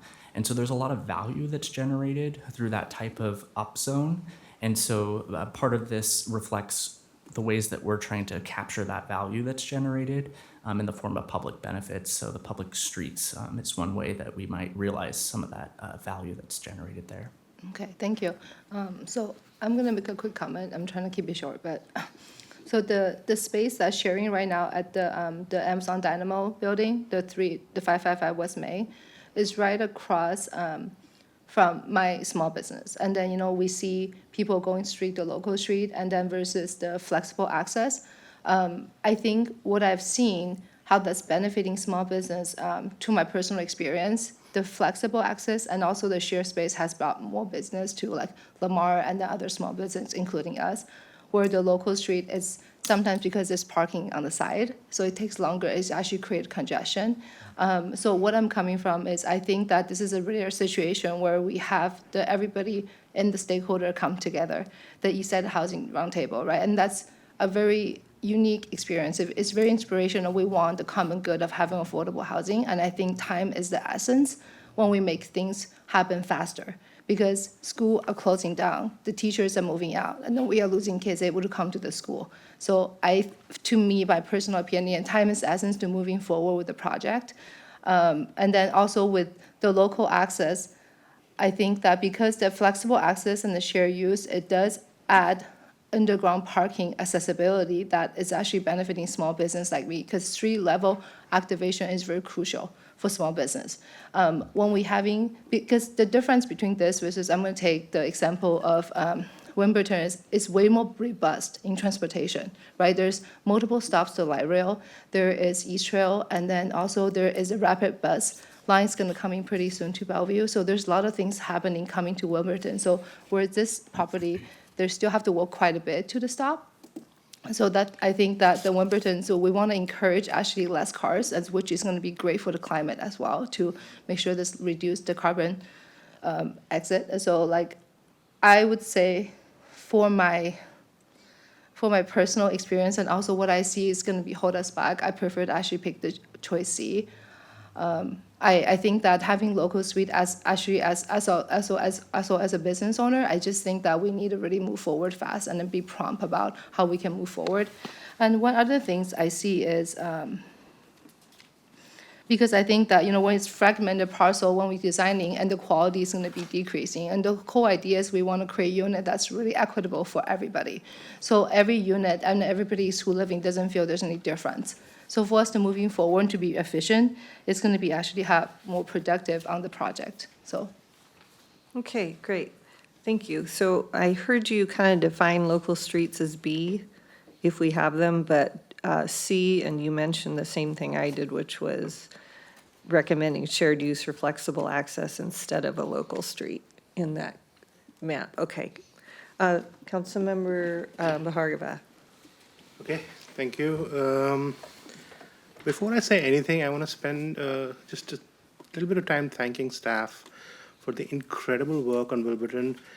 I spent, including our Deputy Mayor as the liaison to the Planning Commission, many an evening, dare I say early night, periods working on Wilburton in the trenches with you. So thank you for an incredible amount of work, and it's remarkable what you've been able to accomplish.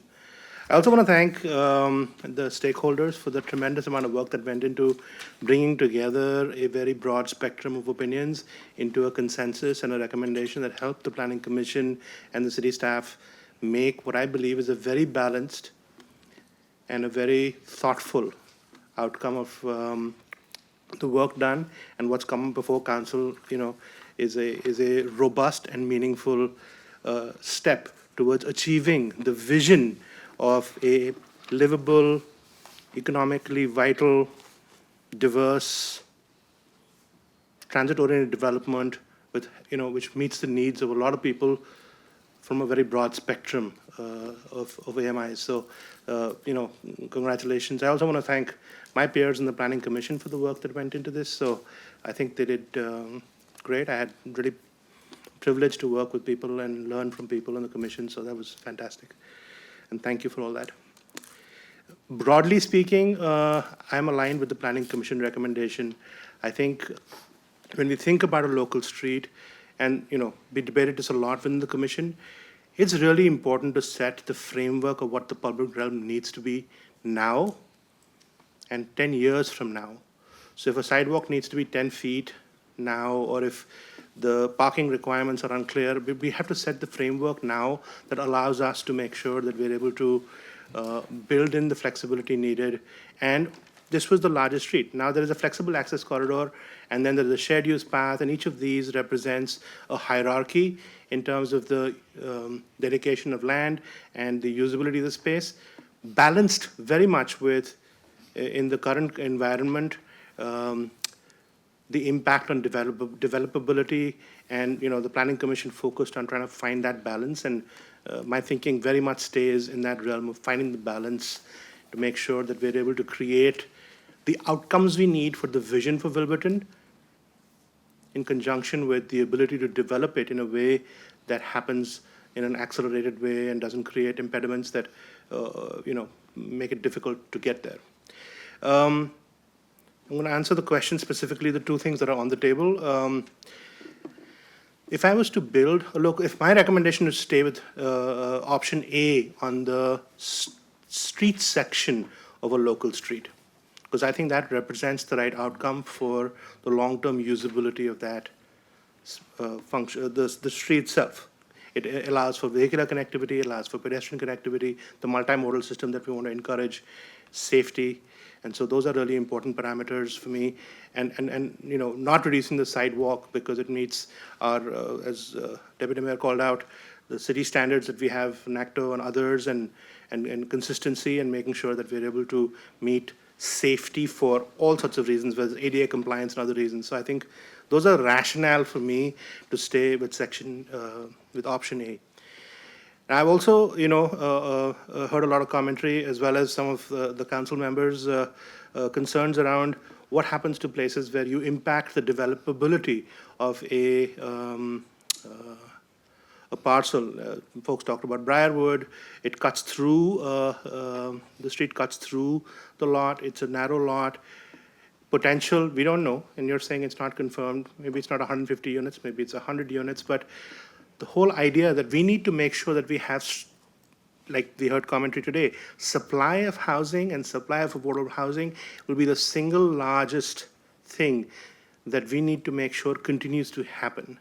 And so for that, my suggestion is maybe aligned with the mayor and potentially what you were saying, Councilmember Sumedha, maybe you could consider a flexible, I'm not sure, I do not think a shared use path is where I would go, but a flexible access corridor as an opportunity to make sure that we have multimodal connectivity, allowing for development flexibility and developability to happen in places where we are significantly impacting the development opportunity might be something to consider as an option on the table. That said, I have two concerns with that recommendation that I want to lay out.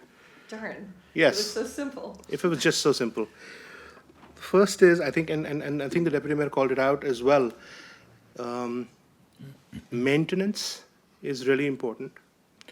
Two, if we are to do that, we have to make sure that we put in place a permanent public easement that is available to all people, pedestrian, bike, car transportation, on these flexible access corridors. Because what are they? They're supposed to make a connected grid happen for people in every way.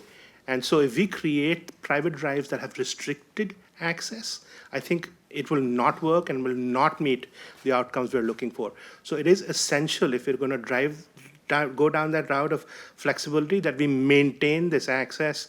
Second, I think the public realm needs to be, it's already going to, one, allow for some flexibility in development pattern, which I think is helpful, and make sure we don't lose the momentum of getting the housing that we need.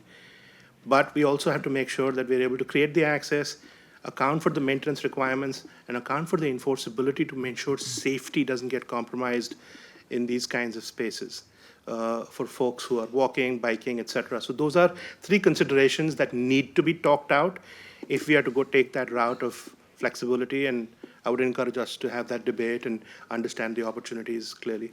Okay, I got you. Hold on.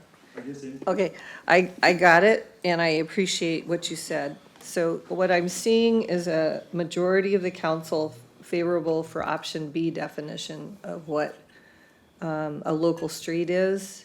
And I'm seeing a majority of the council opting out of requiring local streets on this map. And I see three people who are interested in flexible access. And Vishal added that that would require maintenance, safety, and access. And Councilmember Lee wanted to evaluate the cost of the staff recommendation, which may be a moot point. Since we don't have a majority of people heading in that direction. So I'd like to go back around and hopefully we can keep this brief. If anybody wants to refine anything, I'm going to give them a chance to do that. Great. Go ahead, Thank Deputy you. Mayor. I was going to say that thank God we are all aligned, and let's go to the next topic, but it seems we are not. So I've heard a lot about density and affordable housing, and I need to repeat that this is the most flexible area in the density and affordability in the whole Bellevue. Unlimited FAR, and as Nick mentioned, even for the sidewalk till 16 feet, they need to oblige with the requirement of sidewalk. Then they can do a cantilever after that and use the full density. I know, and some stakeholders mentioned that's more cost effective, but is it essential infrastructure? Like, we cannot just say we don't do HVAC infrastructure because we lose affordable units or more density. We keep the HVAC infrastructure because it's a must, although it's costly and although it's reduce our density, but is a infrastructure element that is essential part of creating a walkable DOT Wilburton area. So that's my first point about losing density and losing affordable housing that I don't think is applied here at all. The other thing is, I've heard that these are arbitrary location. These are not. These are planned, consultant, transportation expert. They work on these for almost 1 year and plus, and they come up with this location. They are for sure not arbitrary. And then the other comment was, how are we asking developer to do that? It's a private property. From 40 feet, we are letting them to go to 250 feet, to 450 feet, in return of getting something back for public good. So it's not arbitrary, it's not that we are forcing anyone, we are going to attack to their property and saying building this is part of the bigger vision of Wilburton area that I've heard many times, the blank canvas that we are painting that is a DOT and walkable. So I stay with option A, and I think I understand, this is my last comment, I think I can get behind, if I understand Councilmember Bargava, I think I can get behind, I need to ask staff what would be the consequences, because I think if you can answer me. What happens if we go with option A, but for the sake of walkability, we remove the 2 8-feet parking spot for the cars?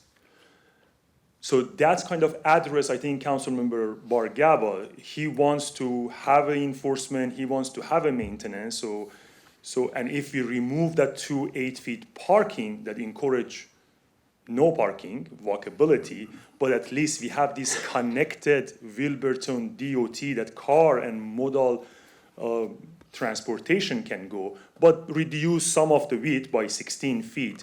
What is the consequence of this suggestion? So I think two things to consider there. One is arguably, and we've heard a contrary to this, that parking does provide street level activity and activation. So you would decrease that, in my opinion, that you've had another opinion on that as well. And then I think it affects the scale a little bit. You have a narrower corridor with the tall buildings, 250, so you know, so that Yeah. corridor is now a little narrower.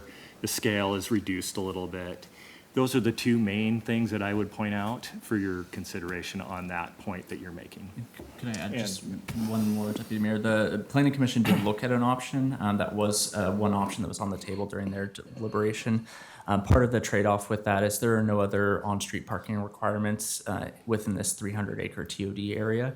So really kind of limiting ourselves in terms of where we might allow that type of parking to support some of those small businesses. If that were to be So the only where that we require parking is just these few local street on the map in the whole 300-acre of the DOT development in Wilburton. For on-street parking, yes, that's correct. So I am aligned with option A. I think the PC recommendation is fair and balanced, Mayor. Thank you. And staff recommendation for where the placement of the streets. Yes. Okay. Councilmember Newhouse, any changes in your thoughts? I like your suggestion, Mayor. Thank you. I think you're right in terms of this being a TOD area. I think if we eliminate the local streets, but have a mandatory shared use bike ped, shared use path. Are you okay with flexible access? Because that seems to be the preferred notion, or are you more shared use? Yeah, shared use. Not flexible access? Well, flexible. Are we moving down to the next? No, we haven't gotten to the definition of what that is. Okay. But there seems to be more of a preference for that recommendation instead of the shared use, but you can be whatever you want.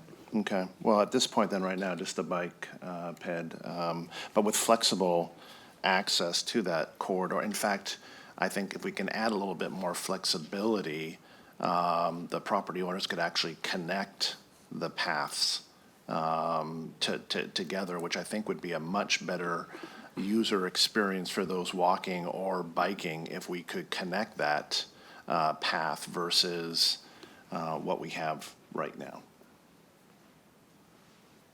Yeah. Okay, gotcha. Okay. Councilmember Lee, have you changed your thoughts? Yes. You mentioned that, my suggestion of looking at, costs of the developing this local street or accessible corridor may be moot. I don't believe it's moot. I think it's very consistent with what Councilmember Bhargava, what he's saying is that, I agree with him that council has agreed on our council policy. That's what council does. We want more housing, no question about it. The question is on the details. How do we implement it? And there's a big picture of many ways to implement it. If we don't implement the right way, it's not going to happen. If we implement the right way, and that's what we're talking about, it will happen. And to do that, we need to have the property owners cooperation. We need to have developers cooperation. We need to have their involvement and their input to make it work, to implement it, which requires, we already heard from them that we don't know exactly what it is, but they are the people that's going to do it, not us. We provide policies. We want to make it happen. Okay, without them, it's not going to happen. So we need to be flexible, and that's what I think Councilman Bhargava was talking about. Being flexible means we need to do first step and see what kind of result we're getting, what kind of possibility are we achieving, and what data do we have, what do we prove of whether we're moving in the right direction, how far do we do it, how not far we do it, what do we have to change to make it work. Okay. I think that makes a lot of sense. So what I'm asking is, we are still in the process of doing it. We know what our goal is, but I don't know what our implementation is, works. I have no idea whether the road should be right at that location or should be 8 feet wide. We don't know. We heard also earlier about mode of transportation makes a difference. Are we idealistically, yes, we want people to have walk, take transit, do all that stuff. But incrementally, we don't know when it's going to happen. And if we just wait, it's not going to happen. We've got to figure out how we can do it incrementally, that we do it so that we'll get there eventually. So we need to have all those input. We need to take time. Don't jump and go and say, well, this is what we're going to have. We just say, hallelujah, Okay. we got it. Got it. And we can forget. Can't do that. I got your Okay? recommendation. So be thoughtful, be thinking long-term, looking at the big picture, and make sure it works. Okay. I agree with Councilmember Bhargava. Okay, perfect. Thank you. Okay, I'm going to refine myself a little bit. I am more interested in the shared use because I'm looking at ped bike than I am a little tiny car street. I think we're going to have little tiny car streets naturally because developers are going to want people to be able to access whatever they build. But I don't see a guarantee of a safe ped bike transportation unless we ask for that. And that's what I would like to ask for. Having said that, can transportation weigh in on the impacts of doing that? What you think? So if these local streets that you see proposed by the Planning Commission are converted to shared use path only, my main concern and caution, and might take a little bit of study outside of this meeting tonight, is how will the vehicular and emergency access be provided for along those corridors? That's a serious concern that we need to make sure that we get right. And how wide does the corridor have to be to accommodate emergency access? So emergency access is 20 feet wide. That's why the roads for both the local street and the flexible access street are at 20 feet. The same would be true for any combined shared use emergency access. And we still have to remember there needs to be vehicular access provided as well. They'll want that. Could be provided in a different way, but if it's needed along these corridors, that would have to be considered as well. And that depends on the development pattern, which Okay. we don't know. And Mayor, may I ask just one clarification? Because there are two options in the Wilburton Luca that provide facilities for non-motorized traffic. So we have our active transportation corridors, those are 30 feet. And we have an active transportation corridor that also allows that to double as a fire lane. So that one is 30 feet, and it sounds like, Mark, that's something that would be adequate. The shared use path, which is up for discussion tonight, that's the smallest width available in Wilburton, and that's 14 feet, and stakeholders will get to it, are requesting 10 feet. So just wanted to clarify whether we're discussing shared use or active transportation corridor. Yeah, no, that's a really good point, because that's not on our list. Yes. And it makes sense. I mean, I think we need to hear more about how that would function if we were to do an active transportation corridor instead of a local street. Oh,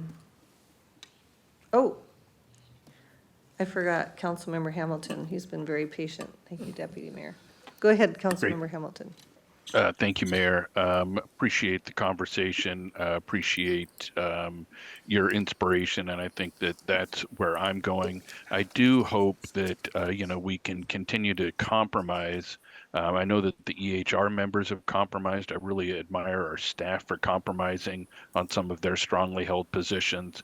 I think that we should join that group and get compromising, and I think move as much of this forward as strongly as possible tonight. With that in mind, just to clarify, I like option B, and then I like your suggestion, Mayor, of a shared use path and not the street grid as has been laid out. Or active transportation corridors that we are now leaning toward to provide emergency access, which is quite a bit smaller. Yeah, I guess I'll just stick with shared use at this point, but if something, some further study or some other information is developed between now and I think June 3rd, when we plan to take final action, be glad to look at that. That's good. I appreciate that. Okay. Councilmember Suma Deweria. So I think that I see the trend tonight. We're talking about the change of, there's a lot of things we don't know if there's change, right? Because if there's any change, we don't know what's the impact. Sometimes we have to do some study. But something I know is this example in front of us, I see that every single day for my business. It's a street right in front of me. So I see the impact every day. See what is it like. So I would actually really welcome us, like Mayor said, having like a really thorough study, how effective has the flexible access, also like mandatory share space, to see how it's going to affect the traffic and how it's affect the small business. Something that when this project was built, because the local street actually created a lot of longer construction, it definitely really, I think, damaged a lot of small business around the area. Whenever there's a major street construction, it always really affects the sales of the business, small business. And unfortunately, we don't have enough support sometimes, right? So we fight really hard for every day for the able to survive. So when there's a major street like that is being construction, usually we take the burden of that. So I want to be really honest and being vulnerable. I think that I want to think about all the small businesses that are being affected. And then, so this is kind of wild, but if we take out the local street, just really only focus on the flexible access and have mandatory share space path, can we think about it and then really think deep about it? Because I think the implication is not only on the traffic, also for the people who's running their business around that. I think that's a stakeholder. I think I'm the only stakeholder to talk about small business rooms. I think it's really important for us to take that into consideration, how it's going to affecting that as well. Yeah, I think. Yeah, that's all I'm going to say. Thank you. Okay, and then Bhargava, Councilmember Bhargava. Okay, so I continue to believe that the option A for the local street is the right street section, so that is where I'm at. In terms of the opportunity of providing some flexibility with a flexible access corridor versus the local street, I have a couple of questions for staff. Maybe you can help me understand. Are there opportunities on a flexible access corridor for maintenance and enforceability of speed limits? You know what, I'm going to ask them to study that, because I don't know. Can you answer that right here, or is that something we should include? We can answer that. Okay, go for it. At a high level, I'll provide so generally for a flexible access street, we would require a public access easement. So the private property owner, even though they will own the underlying property, they'll convey an easement for public access to the public.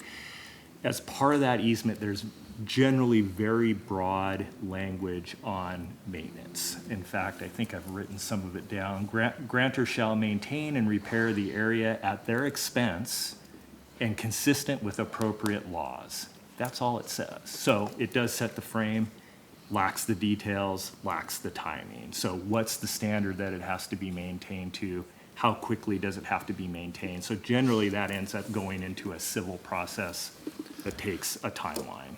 So you call the city, if it's a local street that's publicly owned, you have a pothole, it's filled probably the next day.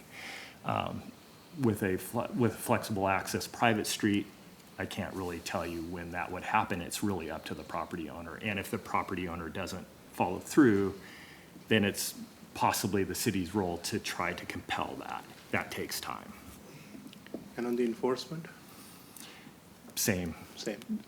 There can be broad guidelines, and then I think that would be the area where if you were to come back to see if there are opportunities for more rigorous plans that allows that flexibility to come to life, I think it would be great. I would just also make quickly my point on active transportation corridors, shared use paths versus flexible access corridors. And I believe, given the scale of the buildings we're putting in place, the need for walkability and sidewalks and the kind of environment we want people to walk and bike within, and the requirements for safety, that I would encourage my peers on the council to think about a flexible access corridor that provides those things with more certainty versus a active transportation corridor and a shared use path which is just 14 feet between buildings. Yeah, but there's no cars, right? Or is there? Are there cars in a shared use path? No. No, so that 14 feet doesn't bother me.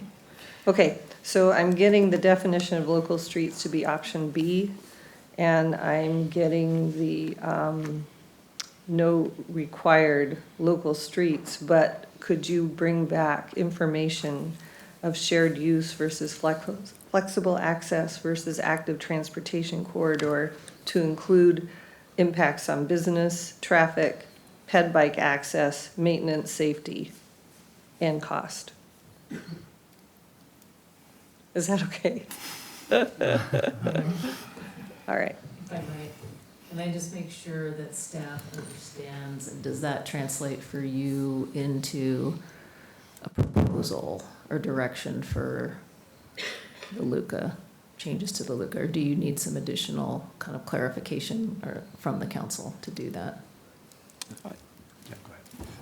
Well, I just might offer if the request is to, it sounded like option B in terms of what the cross-section of a local street would be, but then moving away from the map altogether, and then maybe replacing those lines with a shared use path requirement or some active transportation requirement. Okay, that is clear. I think where we would just note is that it would be highly unlikely for someone to voluntarily provide a local street if that map is removed. So it might be moot, other than you are now directing how you would like for active transportation corridors or shared use paths to align, but retaining the standard for a local street, it's very unlikely someone would voluntarily provide that. But the direction is clear. We understand that. Good. Yeah, thanks. So maybe when you come back, you can have done some analysis and have a recommendation and why it should be one of the three: shared use, flexible access, or active transportation corridor. Okay. Yeah, I have a question. Well, so does Conrad. So, Or we can move to the next topic. I'm just not following the recommendation. okay, the recommendation is that if we ever have a local street, it would be defined by option B. And the recommendation, the majority do not want to require local streets that you see on the map. So that's my confusion. So you are saying the majority is saying option C, basically. Yeah. So that's what you are saying. So the majority, and I'm not sure if that's a majority, but you are saying the majority are saying no local street. If anyone wants volunteer for local street that I don't know why they want to, they go by option B, sidewalk, 6 feet sidewalks. That's right. And this has been voted.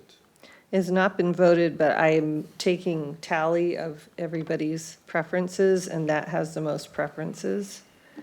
That has 4 versus 3 for option A. Just to be clarifying that point, I'm not in that camp of removing those. I know you're not. Okay. You, me, and Mo are option A, but Dave, Conrad, Claire, and Jared, I'm sorry, I'm not saying last names because I just got too much in my head, are for option C, which is a majority of the council. So we are my last question. So we are not even going with East Side House Roundtable recommendation.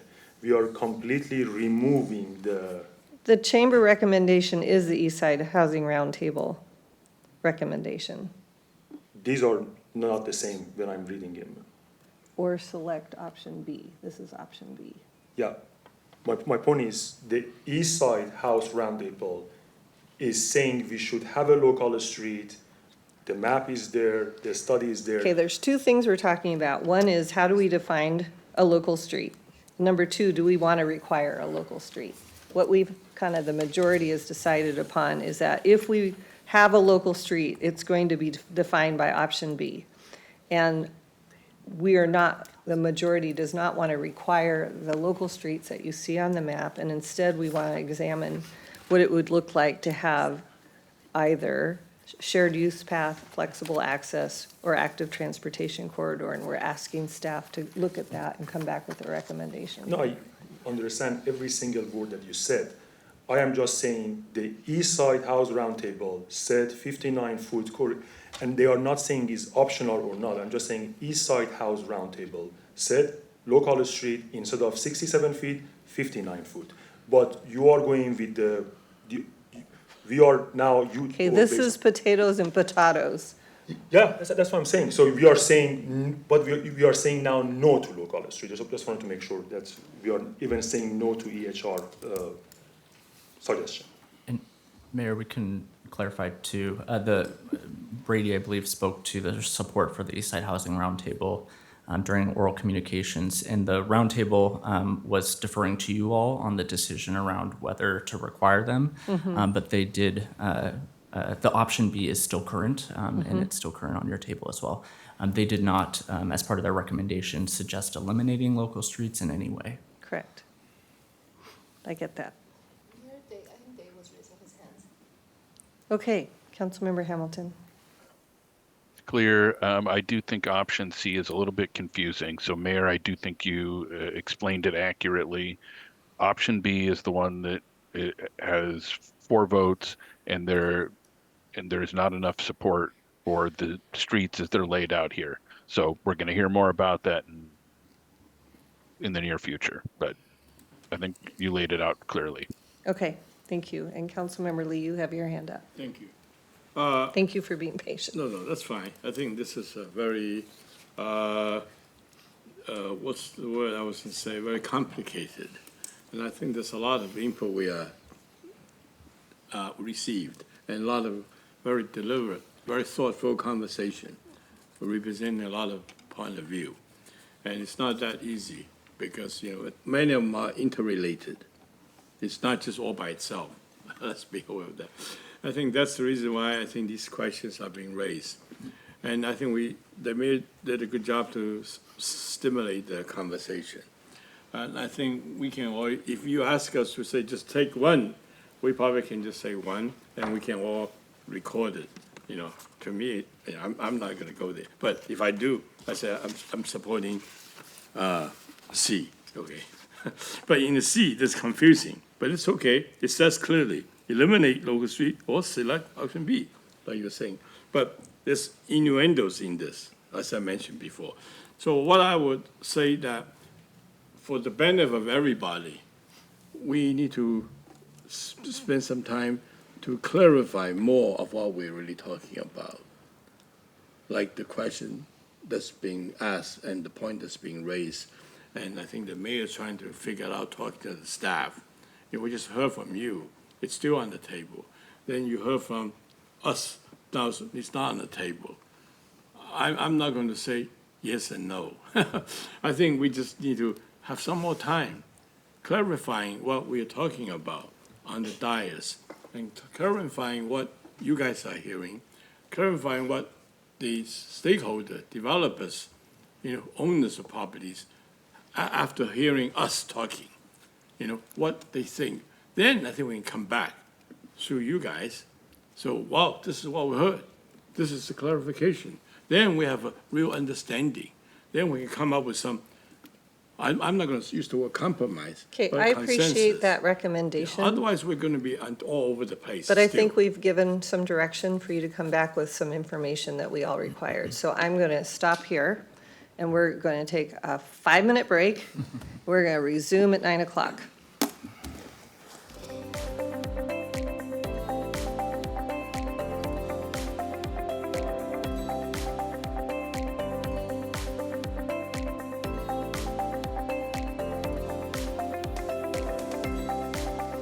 Let's go ahead, and now we're on to flexible access.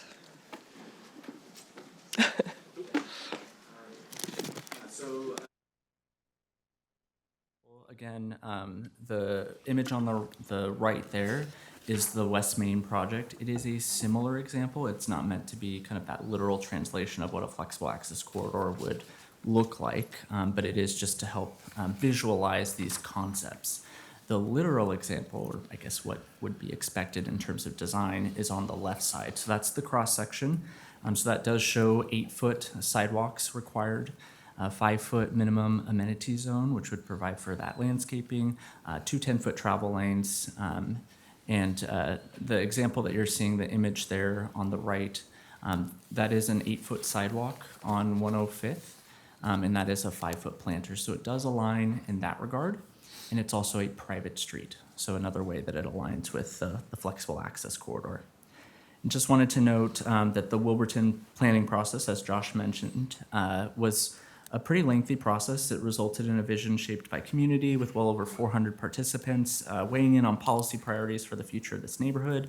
That was provided through tabling events, open houses, mailers, involvement on the code specifics with that Bellevue Development Committee sub-team, and then of course the Planning Commission meetings. So this public engagement process really identified as some of those priorities, wider sidewalks and larger trees, or increasing our tree canopy within the Wilburton area. It is an area that we are lagging a bit.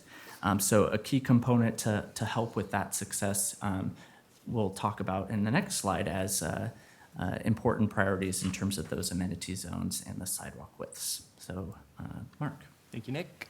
Flexible access street in terms of recommendations, Planning Commission recommendation, as Nick just went over, and you still see the slide inset there, the 10-foot vehicle travel lanes, the 5-foot amenity zone, and the 8-foot sidewalk. That's slightly reduced from the 10-foot on the local street. East Side Housing Roundtable and the Bellevue Chamber recommendations reduce that corridor width from 47 to 37. That's accomplished 2 ways. First of all, the sidewalk widths are reduced from 8 feet to 6 feet. 6 feet is the absolute minimum allowed in Bellevue. And also importantly, one of the 2 amenity zones is removed. And the one remaining amenity zone is reduced from 5 feet down to 4 feet. Now I'll call your attention to the picture in the lower right of your slide. That is an 8-foot sidewalk in Old Bellevue. So that gives you an idea of the scale of the sidewalk that we're talking about here.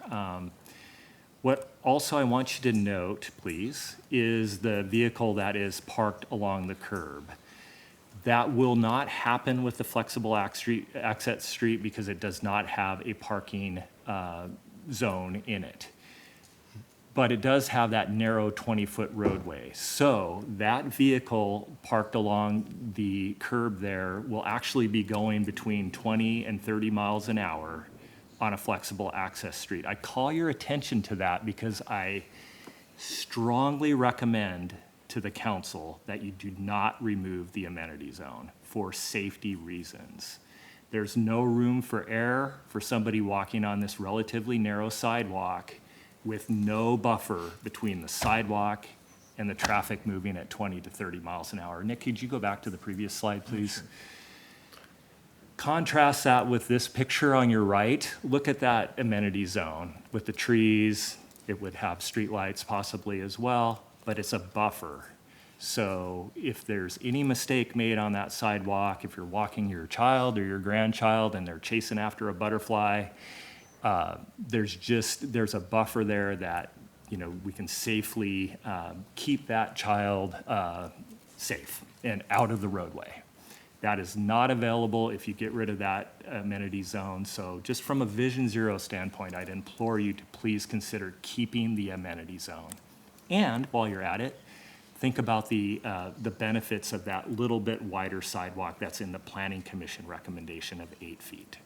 Thanks. Yeah, and then I would just add a couple of other items related to the amenity zone. With the roundtable request to reduce the amenity zone by 1 foot and eliminate it entirely on one side, that would be a departure from a standard that we apply in downtown, East Main, and Bellevue. The standard in downtown and East Main is to provide a 5-foot planter, and that's on both sides of the street. And in Bellevue, the planter strips actually range 5 foot being the minimum size. So the feedback that we had been hearing from the community around opportunities that these amenity zones can provide will help us at least address some of the sustainable district aspects that Wilburton is trying to advance. That's included as part of the vision, is to become a sustainable or an eco district. We also know that people are very interested in trees and expanding the tree canopy. That was similar feedback that was provided for downtown as well, where residents were very interested in having more tree canopy. In 2017, the council did update the code as part of downtown livability. And as part of that update, and in responding directly to feedback around opportunities to expand tree canopy, the solution developed there was to require 5-foot planter strips. So we do have a solution to address some of this community feedback and interest, and we're translating that solution or carrying it over to Wilburton to be consistent, again, with downtown, East Main, and Bellevue. Anything else? And I'll just emphasize the importance, if the council chooses to eliminate the local streets, it places that much more significance and emphasis on the width of the sidewalk and amenities. Okay, you ready I'll turn for it our to you, Mayor. discussion? Yes, Thank you. Let's start with you, Deputy Mayor. Yeah, thank you, Mayor. So just to define, we're talking about flexible access and how we define flexible access. Again, I think the Planning Commission recommendation has all of the balance that we are talking about. These are private streets, so the flexibility that they have in density, nowhere else in our city has. You can develop, am I right? Correct me if I'm wrong, Nick. They can develop and do the garage beneath these private access corridors. Is that correct? Yes, that's correct. And can you explain the span? You mentioned that in your Yes. first comment, but what is this? What is the building can span over these private corridors? Yes. The buildings, as noted, because these corridors are private streets, developers have ultimate flexibility in terms of controlling what's beneath the road and what's above the road. And the likely scenario is that they would develop parking garages beneath the road just to maximize the site and to ensure they're getting efficient use out of the site. And then above the street, they do have, the code does allow them 16 feet above the sidewalk area. They can either cantilever over the sidewalk, so hang their building over by 6 feet and allow that to extend to the max building height, or they can span across the corridor. So if you can imagine in that top right picture, a building connecting to the other building on the other side of the street, that span can be 75 feet wide, 16 feet above the sidewalk, so really just above that first level, because we would expect higher floor to ceilings on the ground floor. So they can span across the corridor with a 75-foot wide building segment and then fill that to the height limit. So the density loss that might occur would really be kind of at the ground level where they don't have the flexibility to kind of punch into the access corridor, but everything above can intrude within that private street. Thank you. And that was a great explanation. Completely align why we need two kind of amenity zone, each 5 feet is welcoming, is safety. As a child, you mentioned, go after the butterfly, what you said? Yes. The aesthetic, the tree canopy, I think these are all very important aspects. The last thing is 6 feet sidewalk is smaller than what we have right now in Main Street. And Main Street is, first of all, has one parking spot. And then also on the right of this picture is all, am I right? Is all one-story building, am I right? In For this the- picture, it's a parking lot, But in yes, general, otherwise Main one. Street is just 1 story, 2-story building. So you are going, so the East Side House Roundtable or Chamber recommendation for 6 feet sidewalk is less than Main Street. And then we have a 250 or 450 or 150 building by that. So please envision how we have 6 feet sidewalk that is less than in what we have in Main Street by a tall building when we are encouraging walkability in this DOT area. Thank you, Mayor. Councilmember Noonhouse. Thank you, Mayor. With this flexible access, I am liking the compromised version here in option B, the Eastside Housing Roundtable option.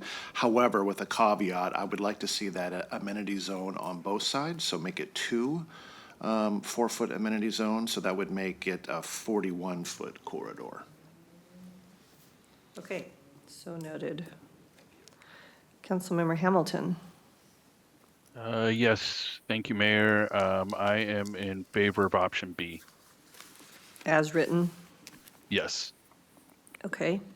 Councilmember Lee. Question first. You show the tree canopy. Is that mandatory or was it up to the property owner? There would be landscape requirements. We'd have to be responsive to what they're proposing. Obviously, if there's a building that's spanning over, we wouldn't put a tree there, but the expectation would be some trees. Would the width of the amenity affect the kind of tree canopy or? Yes. Yeah, it would Make it impact the look- tree species that we Sorry? would advise them to plant. We'd probably avoid larger tree species that require more soil volume. And then you also would risk kind of some of the maintenance hassles that could come with a narrower width. What I was buckling thinking is and it other would things. add to the safety of the separation. Yeah, Absolutely. it's not going to Yes. crowd people out of that, becomes, people are going to push onto the side to the street. Yeah, so that's why Provides I'm that buffer thinking between about the sidewalk and the street, provide the absolutely, appropriate- yes. Yeah. I will go with the option B. One thing is, I do feel that if you have a tall building like Deputy Mayor was talking about, it really would, how would it be very out of proportion. You're looking at a very narrow street, almost like a back alley. I don't know, would it feel like back alley? I think so. So for that reason, maybe I would say have side amenity on both sides might be. Okay, that's what appropriate. Councilmember I Noonhouse know, I'm just said. thinking, I'm not even deciding, I'm just still asking questions, please. What do you think? You think that might help or doesn't matter that much? The amenity zone on both sides, is that your question? Yeah. It would As definitely compared help to just from a one side. safety and scale standpoint, yes. Yeah, I'll go for both sides. Okay, thank you. I'm going to go with the Planning Commission recommendation. Councilmember Suma Deweria.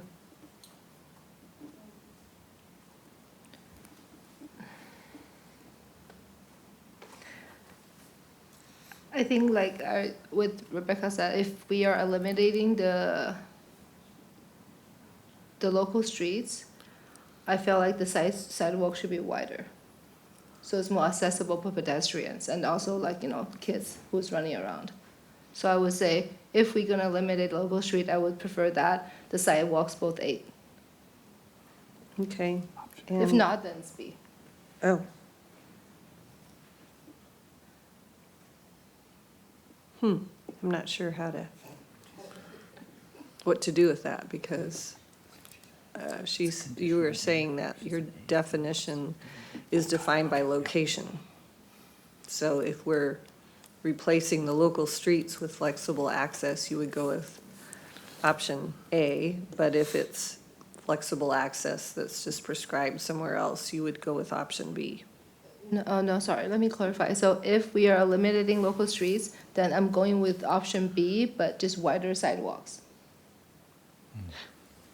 Oh. So I'm focusing on the pedestrian safety when the kids are walking around. Okay, it's so you're wider. actually option B. Yeah, Oh, okay, I didn't get that. yeah. But like I said, like if there's no local streets, I think the walking side is really important to be wider. Okay. Okay, just hold on, let me. Do I need to explain more? No, I get it, I Okay. just don't know how to note it. Sorry. In my own notes. Okay, with 8-foot sidewalks, is that right? Yes. Option B with 8-foot sidewalks. Yes? Yes. Okay. There's no option of the local streets. Okay. All right. Councilmember Bahargaba. Yeah, I mean, for the same reasons as I was 15 minutes ago, for scale, walkability, safety, the opportunity for sustainability like bioswales and lots of other things we would do. This is going to be the predominant street type in all of Wilburton, and I don't think we should compromise that quality of space. So I'd stay with option A. Okay. So at this point, we have 3 straight-up planning commission recommendations. And then we have Councilmember Neuenhuis and Lee that are going with option B that would include 2 amenity zones. We have Councilmember Hamilton, who so far has just defined option B as written. And we have Councilmember Suma Deweria with option B having 8-foot sidewalks. Only when you're replacing a local street. Otherwise, you're okay with it as defined, I guess. Yes. Okay, so I'm going to just ask if anybody has changed their mind from what I wrote down. Raise your hand, and I'm not seeing it. So I see a preference for option B, and I guess if you could bring back the implications of those variables and a recommendation of those, of what you think would be best, that would be great. And can you define it by whether you're replacing a local street or not, or if it's just a prescribed flexible access? Does that make sense? Yes. Yes. Mayor, sorry, you mentioned that most people are fan of option B. Yes. That's not correct in my opinion. So 3 people vote for option A. Councilman Neuenhuis and Councilman Lee didn't say B. They said B, but for 2 of amenity zones. So that's different than B. And then Come on, you're doing this to me again. I think it's Okay. not option B. In my mind, it is. It's just a variation of option B. Then in the same breath, we can say the variation of option A, just reduce the amenity zone by 1 feet and reduce sidewalk by 2 feet. In that case, that would be a variation of option A. So my point is, this is a different option. So, and just had 2 votes, that has option B with 2 amenities has 2 votes, option A has 3 votes, option just B has 1 vote, Councilmember Hamilton, and Councilmember Sumadeveria is saying different version, option B with 8 feet sidewalk if local street is gone. So to me, that's not the definition of people are advocating for option B. Actually, if anything, the majority is with option A. Okay. I don't see it that way, but I will entertain that notion. There are 3 people who are solidly option A with no variations. We have variations, we have 3 different variations of option B. But they all have 10-foot vehicle travel lanes, they all have 6-inch curbs.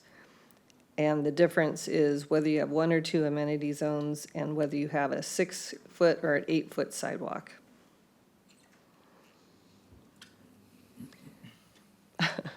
Both has 10, both option A and option I B. see that. Yeah, has 10 feet I know. vehicle and 6 feet curb. So I Yeah. think all of the options between is amenity zone and sidewalk.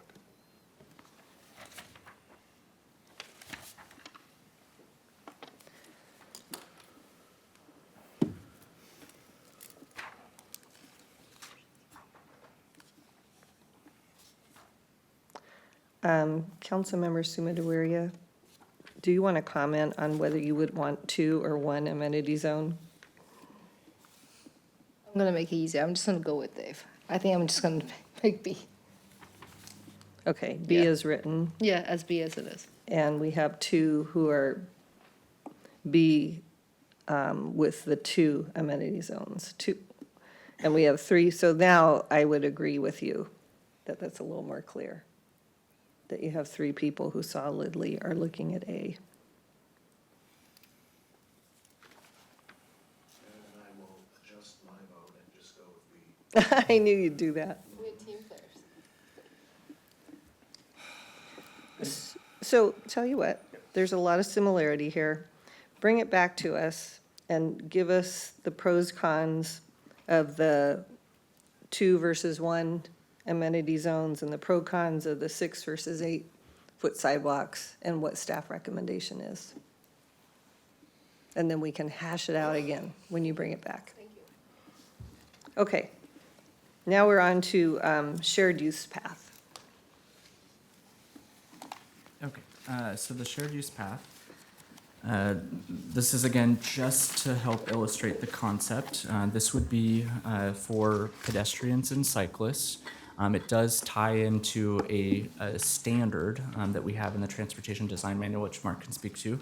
And this would provide that through block connection opportunity. So in this case, you're seeing a really nice clear connection between 106th and 105th. There are some some differences though that I just want to highlight. The picture here is really, they designed a great project. It looks very attractive. The code in Wilburton would actually allow those buildings to go right up to the green line. So they would not need to set back. They would not need to have upper level step backs, and the podiums could actually go up to 66 feet. So we're talking about a 4 to 5 foot, 4 to 5 story podium right up against a 14-foot wide pathway. The shared use path, just as context or history on how the conversations evolved with stakeholders since the first draft was published in May of last year, and we have gotten now to version 6 of the draft. This concept was introduced in direct response to stakeholder feedback that they would like some lower width options to delineate a block or frame a block. So this option in and of itself represents that flexibility or that responsiveness to stakeholders wanting smaller paths. At the time, the smallest corridor width was 40 feet.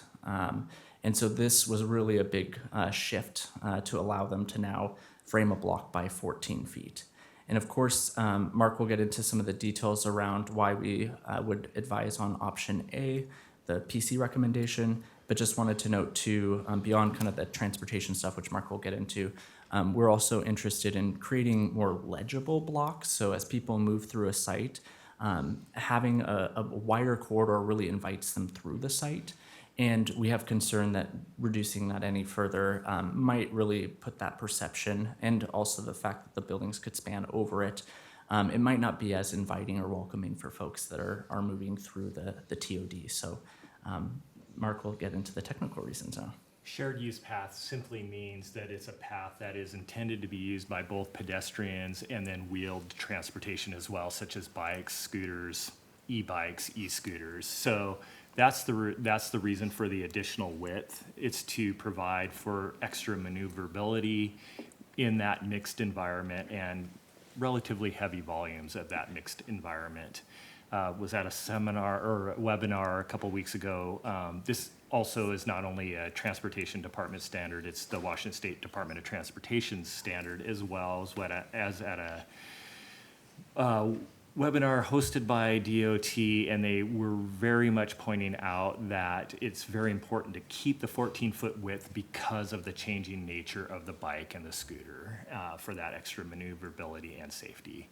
As you can see on your slide, the Housing Roundtable recommendation and the Chamber recommendation is to reduce that corridor to a non-standard 10-foot width. And you heard about that from Nick as well. Okay. So, Deputy Mayor, what Yes. say you? Thank you. As the whole day, I am going with the balanced, negotiated, well-drafted PC recommendation.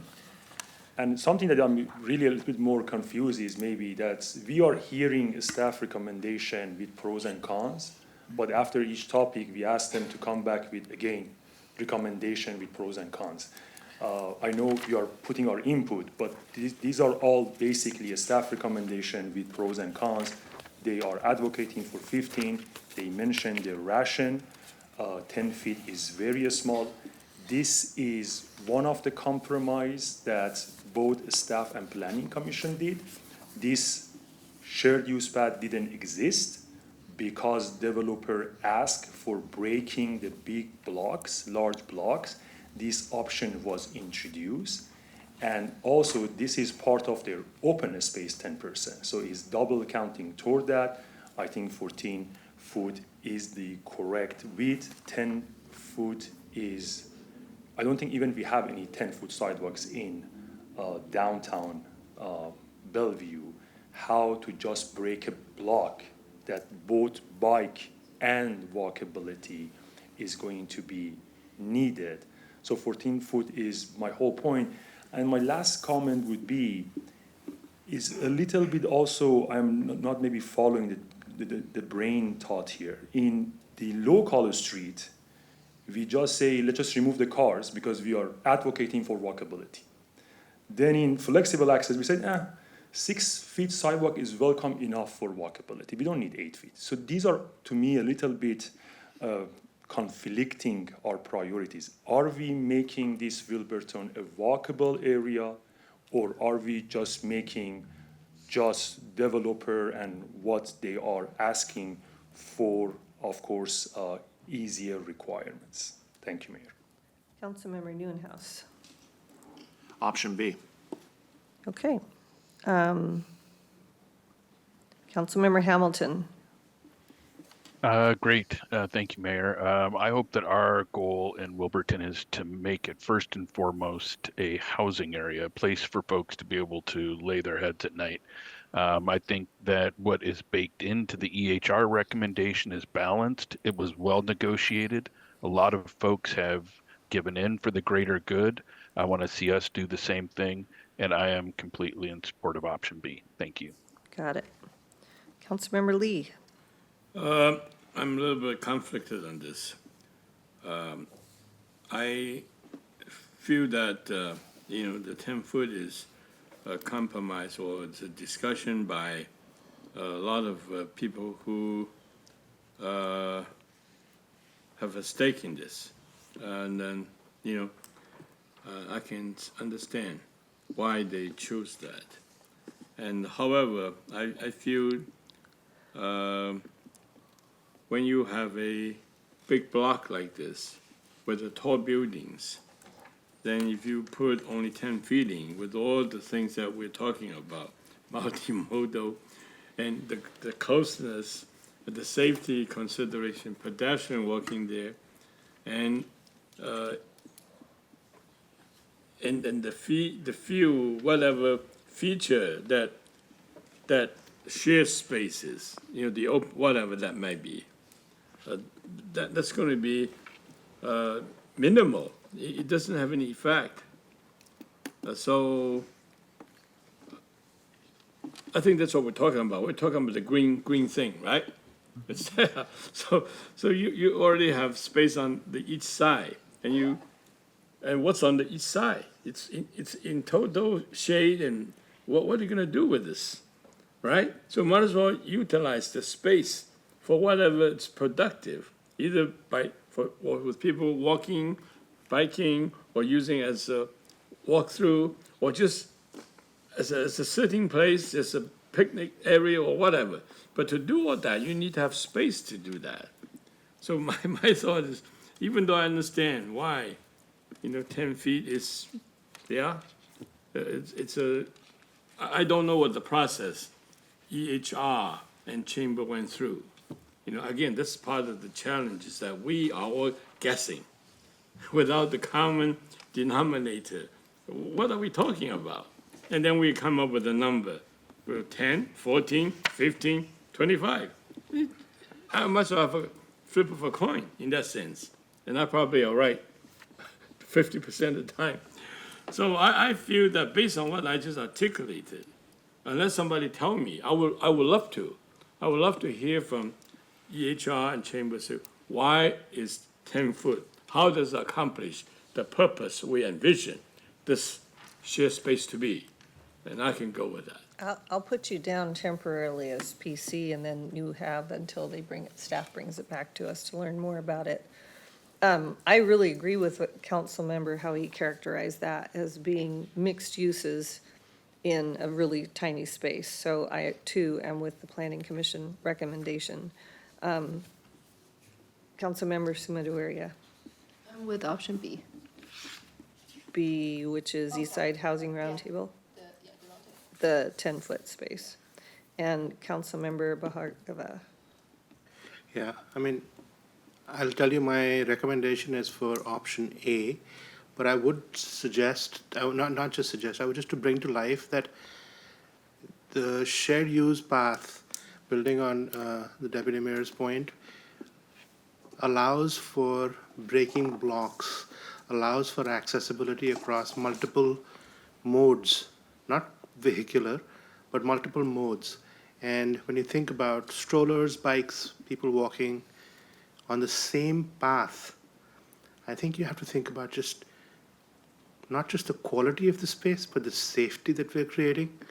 And this is going to create, once these buildings are in place, they're there for perpetuity. So that's one thing. By no means did the Planning Commission or the city staff, when they came with a recommendation, at least as I went through the process and my own experience through that, there was a heavy emphasis on making sure that we are able to create the opportunities for buildability, for development, and the opportunities to maximize that in today's environment as well, and balancing that with the needs of everything else that a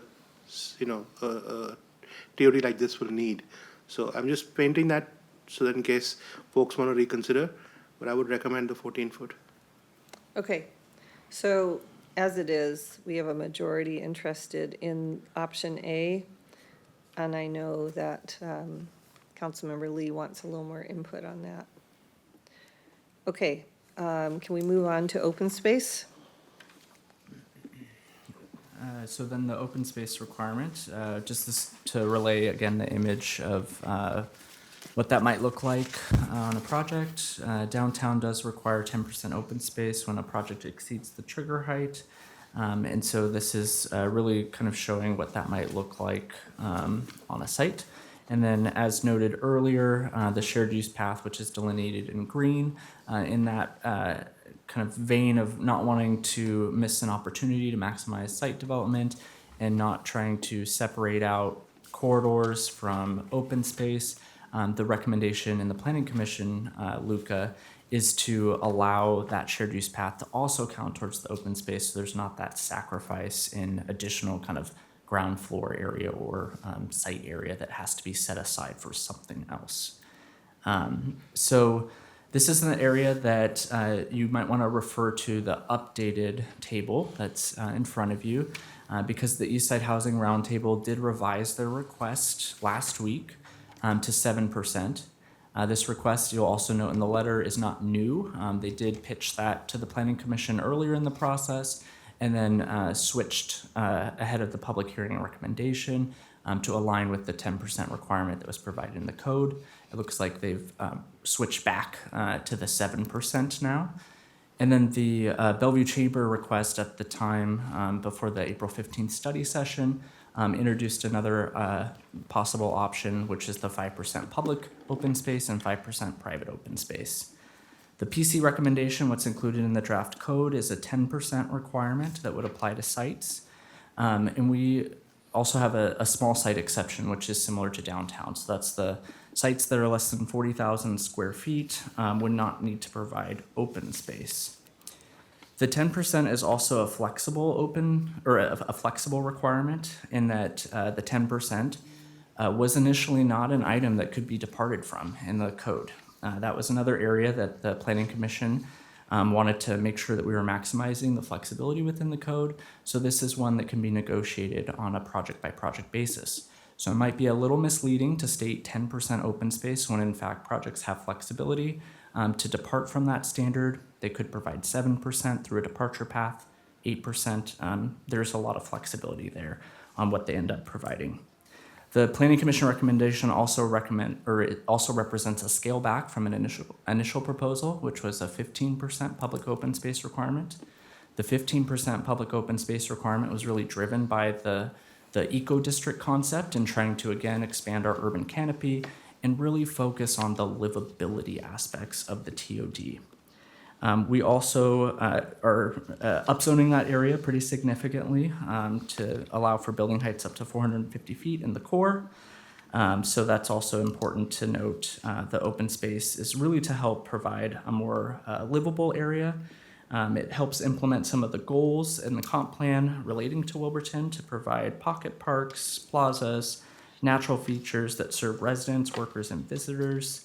And really help promote kind of that environment for folks that are going to end up living here.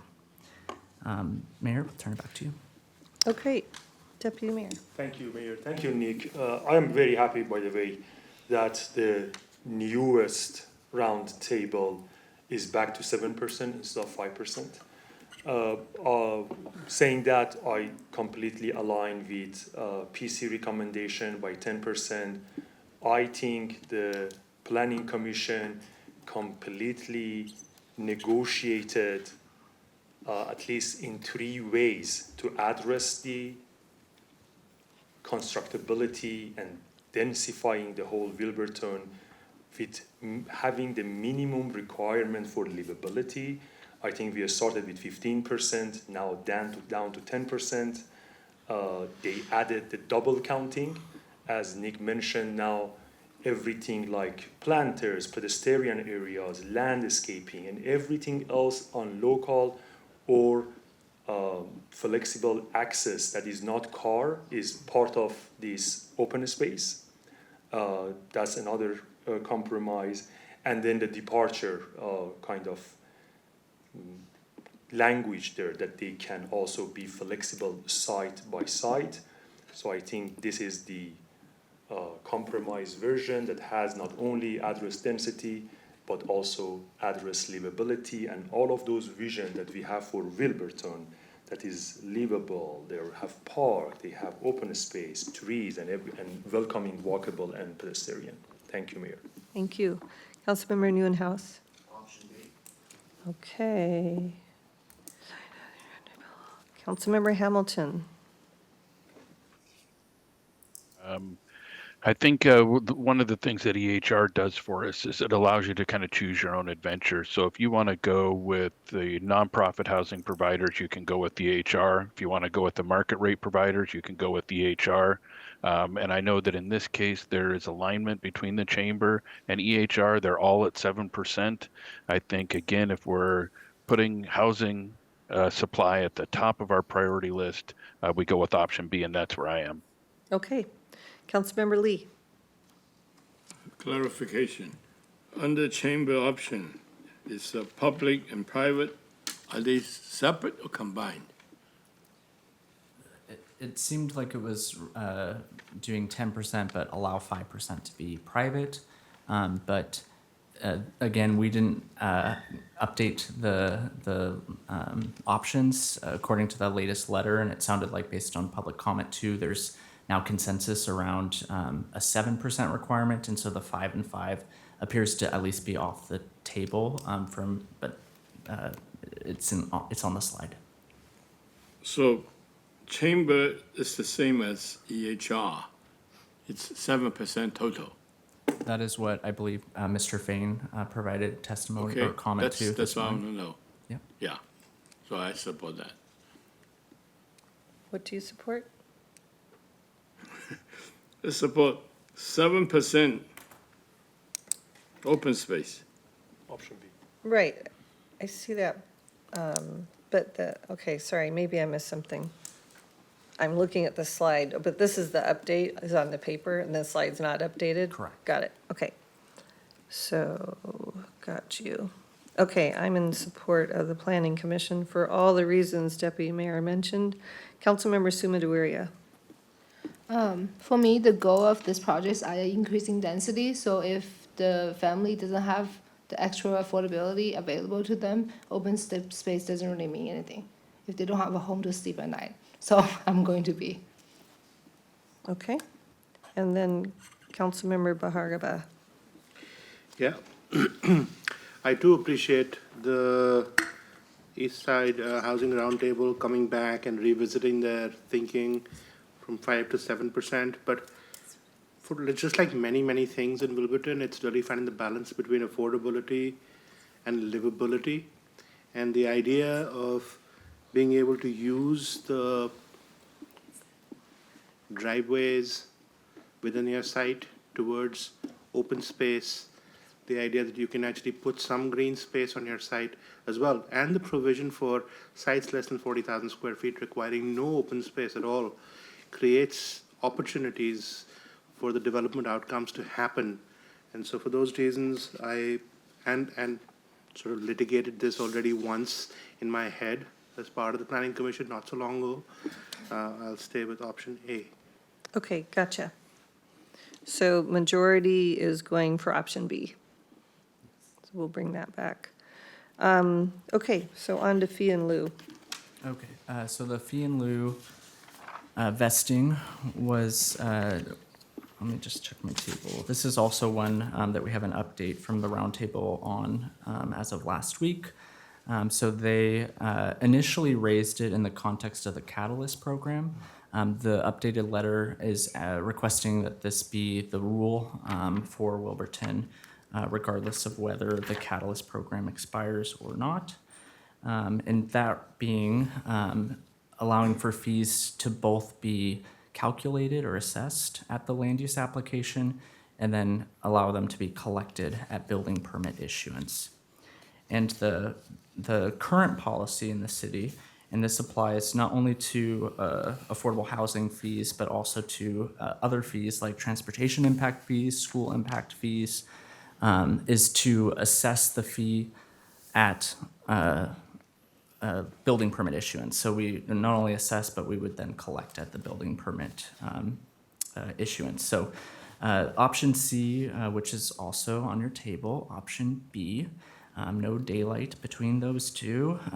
It does have a difference in terms of, I guess, the preservation of the purchasing power. So option A would really allow us to collect fees that reflect current land and construction costs. It preserves the real value of the dollar that we can then spend towards affordable housing.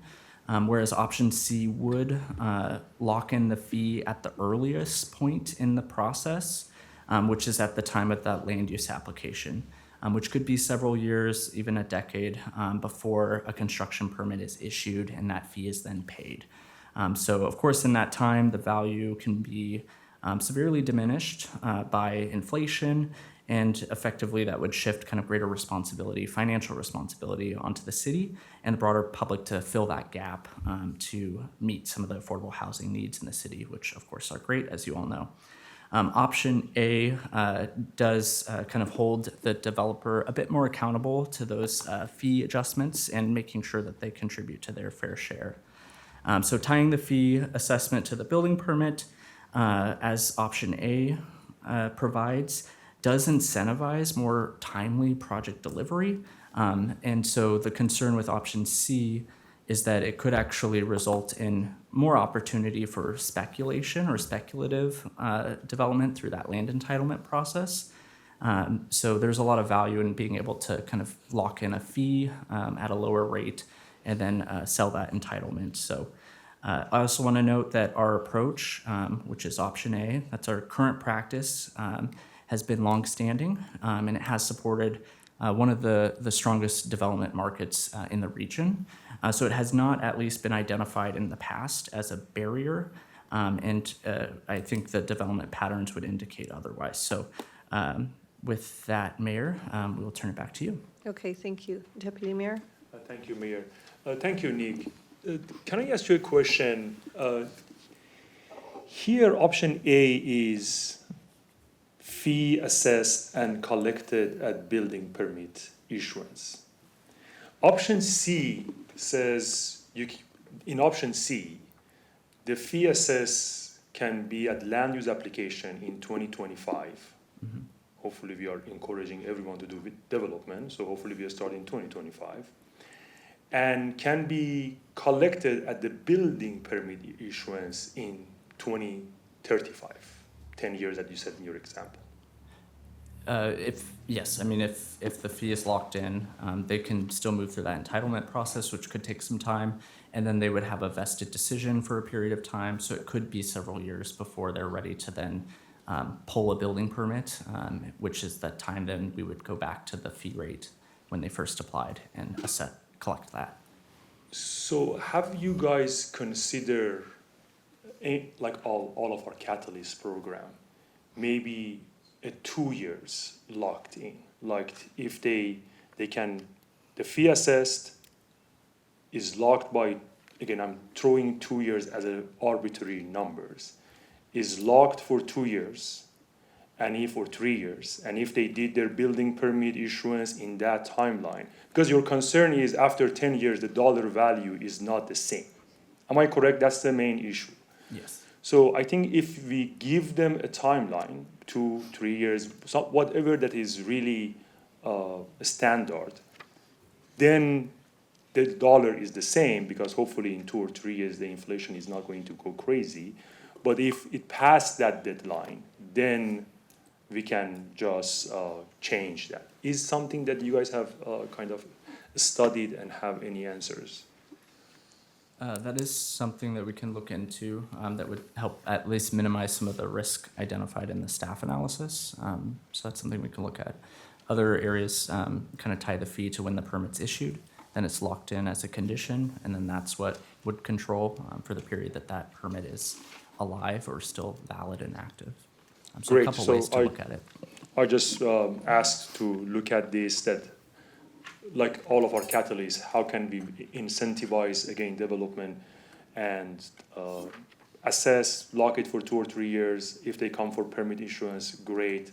If they elongate it for another 7 years, then we revisit the whole thing. So am I understanding you to ask staff to look at option B with a time limit? Yes, basically. Okay. All right, Councilmember Nieuwenhuis. Thank you. Quick question first. On average, how long does it take to issue a permit for like a land use permit or a building permit currently in the city of Bellevue? On average? It could take 6 to 9 months on average. It could be longer potentially as well. So it's really, I think what we're seeing now in this cycle is that the projects are taking a bit longer to move through the process because there's a lot of uncertainty in the market.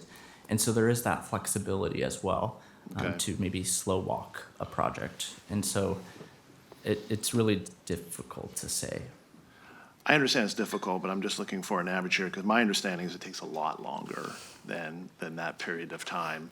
And while I understand what you're trying to do here, but at the same time, and I appreciate the PC's recommendation and the staff work that went into that, but my concern is that it's taking a lot longer and that the fees could increase 3 to 4 times before the permit is actually issued. So therefore, I'm more in favor of, I guess, the Chamber and the East Side Housing Roundtables aligned on this, which is great, but I'd much rather have, and my understanding is it's similar to Seattle in terms of having that mandatory housing taxes vested at the time of application, so you can lock in that fee and have that certainty of that fee. And as you know, that certainty is really important in terms of making these projects pencil out. So that's where I end up. Thank you. Okay, Councilmember Hamilton. Is he? Yes, thank you, Mayor. I'm going to go with option B, please. Thank you. Okay, Councilmember Lee. I've got a question first, clarification. The fee, if it's not collected at building permit issuance, if it's collected at land use application, does it normally go up or go down, or we don't know? We know that the CPI adjustment is usually about 3% annually. CPI adjustment? Yeah, It's it's based on about CPI. 3%. Yes. Oh. So the applicants can take they can decide that if they wait, they are willing to pay more. They're willing to pay the CPI increase, right? Would they not want to save the CPI increase and get the lower permit fee? Is it significantly big enough that they don't care? Do you want to respond?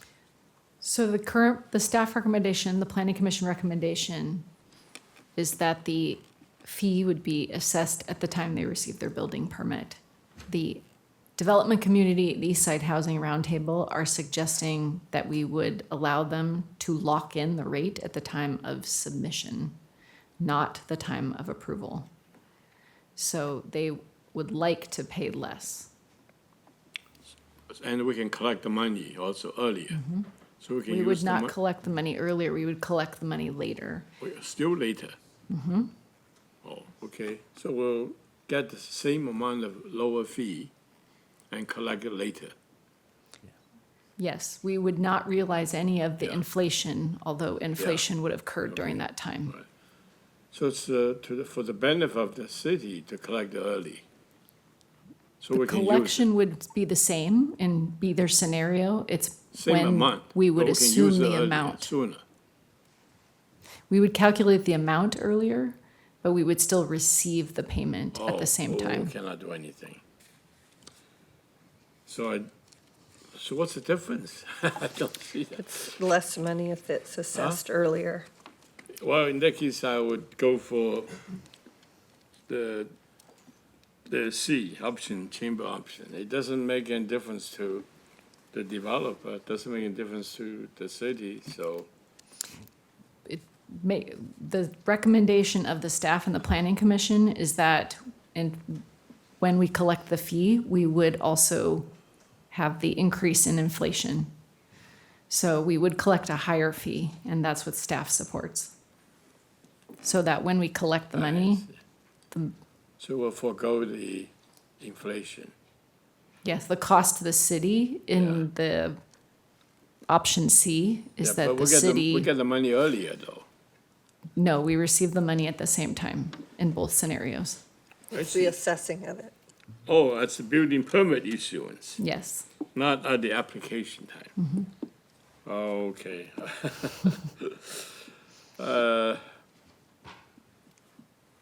Well, I go with the chamber recommendation. Okay. So I feel like option B incentivizes the city to move a little faster with the permit thing. I know things get in the way.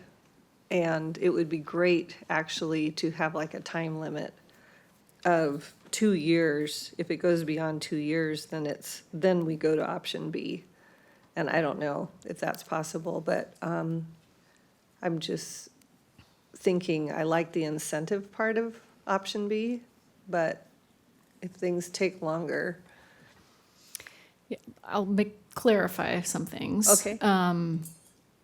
project timelines on average are longer than 6 to 9 months. A lot of that time and a lot of those projects are in the development or the applicant's hands, not staff. We have some of that data on our website relative to what we reported in last year's timelines for 5290, SV 5290. So you can see how much time was spent in the city's hands versus not. So I would say there, especially on some major projects, we have a significant amount of development in review that's been in review for a very long time that's not being acted upon because market conditions aren't favorable for developers. Right. So that is a choice of the development community, and the overall timelines look longer, but our actual review has not been that long. I understand what you're saying. So I'm going to go with the deputy mayor's wanting to look at, like a timeline on that when you bring it back. Or not timeline, time limit. Should we extend the time? Yes, we should. I move to extend the time to 10:30 for now. All those in favor say aye. Aye. Any opposed? Okay, Councilmember Suma Deweria. I think this one, I'm a little bit struggling with this because I can see both sides. As the market, accuracy, it's really important for the fee to reflect current condition at the time. And also, I think since we've been using the unified timeline for all the permit process, it's like everybody's process. But I can see also from the developer side, because we don't know how it's gonna actually cost them to build something, it's hard to invest, because it's the unpredictability, what's going on with the economy, with, the material, and then all the costs baked into it. Can we come back to me? Is that possible? Sure. Thank you. Councilmember Bahargaba. Yeah, just to better understand, I have one clarifying question. Assuming a 5-year period, you can assume 5, you can assume 10, it doesn't matter. What is the actual dollar value on a typical project that we're talking about in terms of the CPI increase over 5 years as a percentage of the total fee? Is it 2%, 5%, 7%, 25%? How much money, you're saying that you're actually putting at risk the period of time within which you assess the fee to the time you issue the building permit, there could be inflation and you would lose some of that fee. Yeah. What percentage of the fee, given the numbers that we know for a typical project size, order of magnitude, how much are we talking about? Yeah. And the reason I ask is because I want to balance that with the idea that projects will be lost on the margins. Today is not a great environment to build in. It could change over the next 5-7 years, and things might be very different. But if we lose 5-10% of our projects that don't pencil because of the uncertainty involved on the margin, we would lose the opportunity for housing production, which is our primary goal. And so I want to balance that with the loss to the city. How much are you putting at risk? And if it's a marginal cost change, but the risk of losing entitlement on the projects is much higher, then I think I would have a different suggestion. Does that make sense to you? So it'd be the inflationary factor on the actual fee in lieu payment. So we would need to assume what a fee in lieu payment is. I'm not a mathematician, especially not at 10 o'clock at Use night. the simplest round number, 1,000-unit project with whatever, like a. Yeah, we did that calculation. I don't have it in front of me, but we were assuming, I think, and a lot of the projects might have like $1 million fee in lieu based on the size of the project. So then it would be, missing out on that inflation adjustment. 2%, 3% over 3 years. Yeah, five-year project discounted at 3%, you'd be collecting 86 cents on the dollar. Got it. That's helpful. Given the possible risk of losing projects, my initial intuition is to go with option B here, and then I would love to see what the time-bound analysis comes back with to make a more intelligent decision. Great. Okay.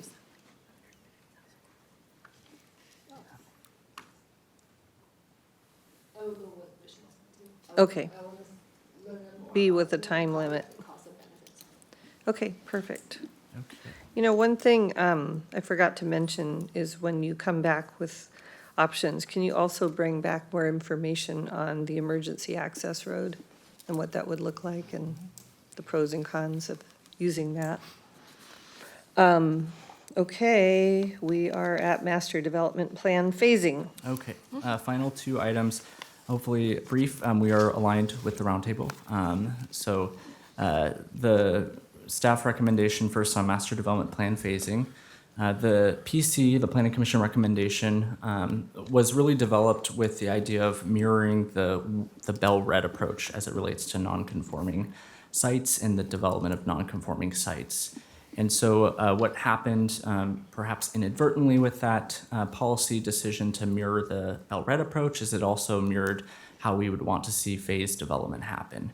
And so what option A provides is that essentially the budget of phase one, you have to set aside 20% of that budget, the value to develop phase one, and begin doing incremental improvements to future phases that you're not touching yet. And we have a pre-identified list of improvements that we would like developers to start addressing as part of phase one. In all of the discussion with Planning Commission, we were actually trying to align ourselves with the downtown approach, which would allow MDP phases, those early phase one projects, to proceed without having to address any deficiencies in the future phases until they get to those future phases. As long as they do not rely on any of the land area from those future phases or any improvements of those future phases, so they can't, for example, defer their open space improvements to phase two. They have to be able to provide all of that as part of phase one. So as long as they're not doing anything, not touching anything in those future phases, they can proceed with phase one and then develop that next phase when they're ready to and not have to invest anything into those future phases. So that is the recommendation that staff is providing, which is aligned with the roundtable here. Okay, great. Do you want to add anything else? You okay? All right, Deputy Mayor. Thank you, Mayor. Thank you, Nick. I am completely common sense. I am aligned with this, both East Side Housing Roundtable and a staff recommendation. Councilmember Neuenhuis, which I'm going to call option B. The option B. Yeah. Okay, we can call it option B then, but I'm glad everyone was aligned on this issue. Thank you, staff. Councilmember Hamilton. Option B, please. Councilmember Lee. Same as option B. Good. Councilmember Sumaduria. B, please. Councilmember Bahargaba. B. Oh, boy. Okay. Off-site performance option for commercial projects. Okay, another area that we are aligned both with the roundtable and the chamber on this. This is relating to how commercial development will satisfy the requirement for affordable housing. Right now, there are multiple pathways to comply with the affordable housing requirement, and residential development has one more option than commercial development. So this would really align those compliance pathways with residential development by allowing commercial projects to send their affordable housing obligation off-site to perform. And so this is it's not something that was raised as part of the Planning Commission discussion, which is why it's not included as the PC recommendation. It was raised by the roundtable in the context of residential projects. We don't see any risk or concern with allowing that additional flexibility for commercial projects to meet their affordable housing requirement, which is why that option C is highlighted as a staff recommendation. Okay, option C. Councilmember, Deputy Mayor. Thank you, Mayor. Thank you, Nick. I am aligned with East Side Housing Roundtable, Chamber, and a staff recommendation with option C on the slide. Great. Councilmember Neuenhuis. Option C, thank you. Councilmember Hamilton. Hello, Councilmember Hamilton. I'm sorry. Yes, I'm with the deputy mayor on this one. Thank you, Mayor. Councilmember Lee. Option C. Great. I am too. Councilmember Sumaduria. Option C. Councilmember Bahargaba. All right, yay. So there's a few things we have not discussed. And one thing is, I would like to, I don't know how the rest of the council feels, bring back the MFTE to kind of direct starting action on that. How do you advise us to do that as opposed to waiting until our scheduled look at the MFTE, which is quite long? Mayor, I can take that one. So the current staff schedule has the MFTE work coming back to you in the fall. We did anticipate that the council might want to give us the direction to develop the options. And so if you would like to do that, we would certainly accept the direction. And then we can have a little more clarity when we bring back the options to you in the fall for adoption. Can I have a head nod if people are interested in that? Yes, okay.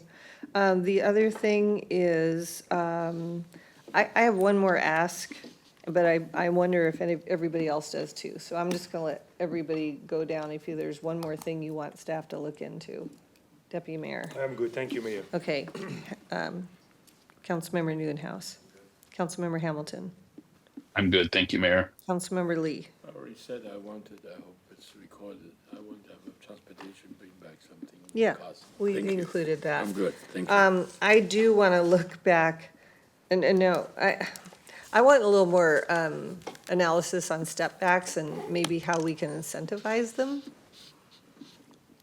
Have a conversation with that. Councilmember Suma Dewaria.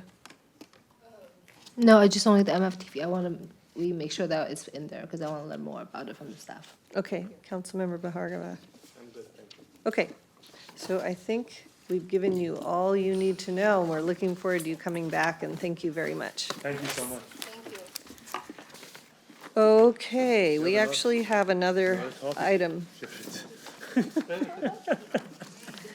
But you know what? Now, I'm wondering, did everybody get a staff briefing on this, the Safe Speeds Bellevue program? Did everybody get a briefing? Yes or no? I did. I did as well. I did. Okay. Mayor, Okay. if you are comfortable, we do have staff prepared to just essentially give you the direction that we're seeking and get the direction from the council, if that's okay. Okay, so let's have our transportation staff come I on love up. what's going on outside as we're discussing this. So for introduction, this is the Safe Speeds Bellevue program, and staff is seeking council direction tonight to begin outreach on the Safe Speeds Bellevue program and to prepare an ordinance to reduce speed limits on 4 arterial streets to test and evaluate the approach. And so from transportation, we have our Assistant Director of Mobility Operations, Chris Long, John Murphy, our Manager of our Neighborhoods Traffic Safety Services, and Benjamin Wright, our Senior Transportation Engineer, and Andrew Singalakis, our Director, is in the audience. With that, I'll turn it over to Chris. Great, thank you. And thank you, Mayor Robinson, Deputy Mayor, for sticking through with this and allowing us to bring this to you. So as mentioned, we have 2 items that we are looking for direction on. We would like to initiate outreach on this project and to prepare an ordinance that we bring back on consent to do the evaluation of our target speed approach on 4 arterial streets that we shared with you through the briefings. So I can skip to that slide that describes those streets if that would be the appropriate next step. Okay, great. So we will get to.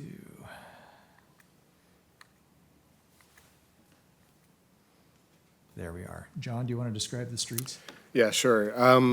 We just went through a lot, I guess, to get to this slide, but we are proposing to lower the speed limit on 4 corridors in the city: Northeast 40th, Northup Way, 124th, and Village Park Drive, to test this idea of target speeds or safe speeds on our transportation network.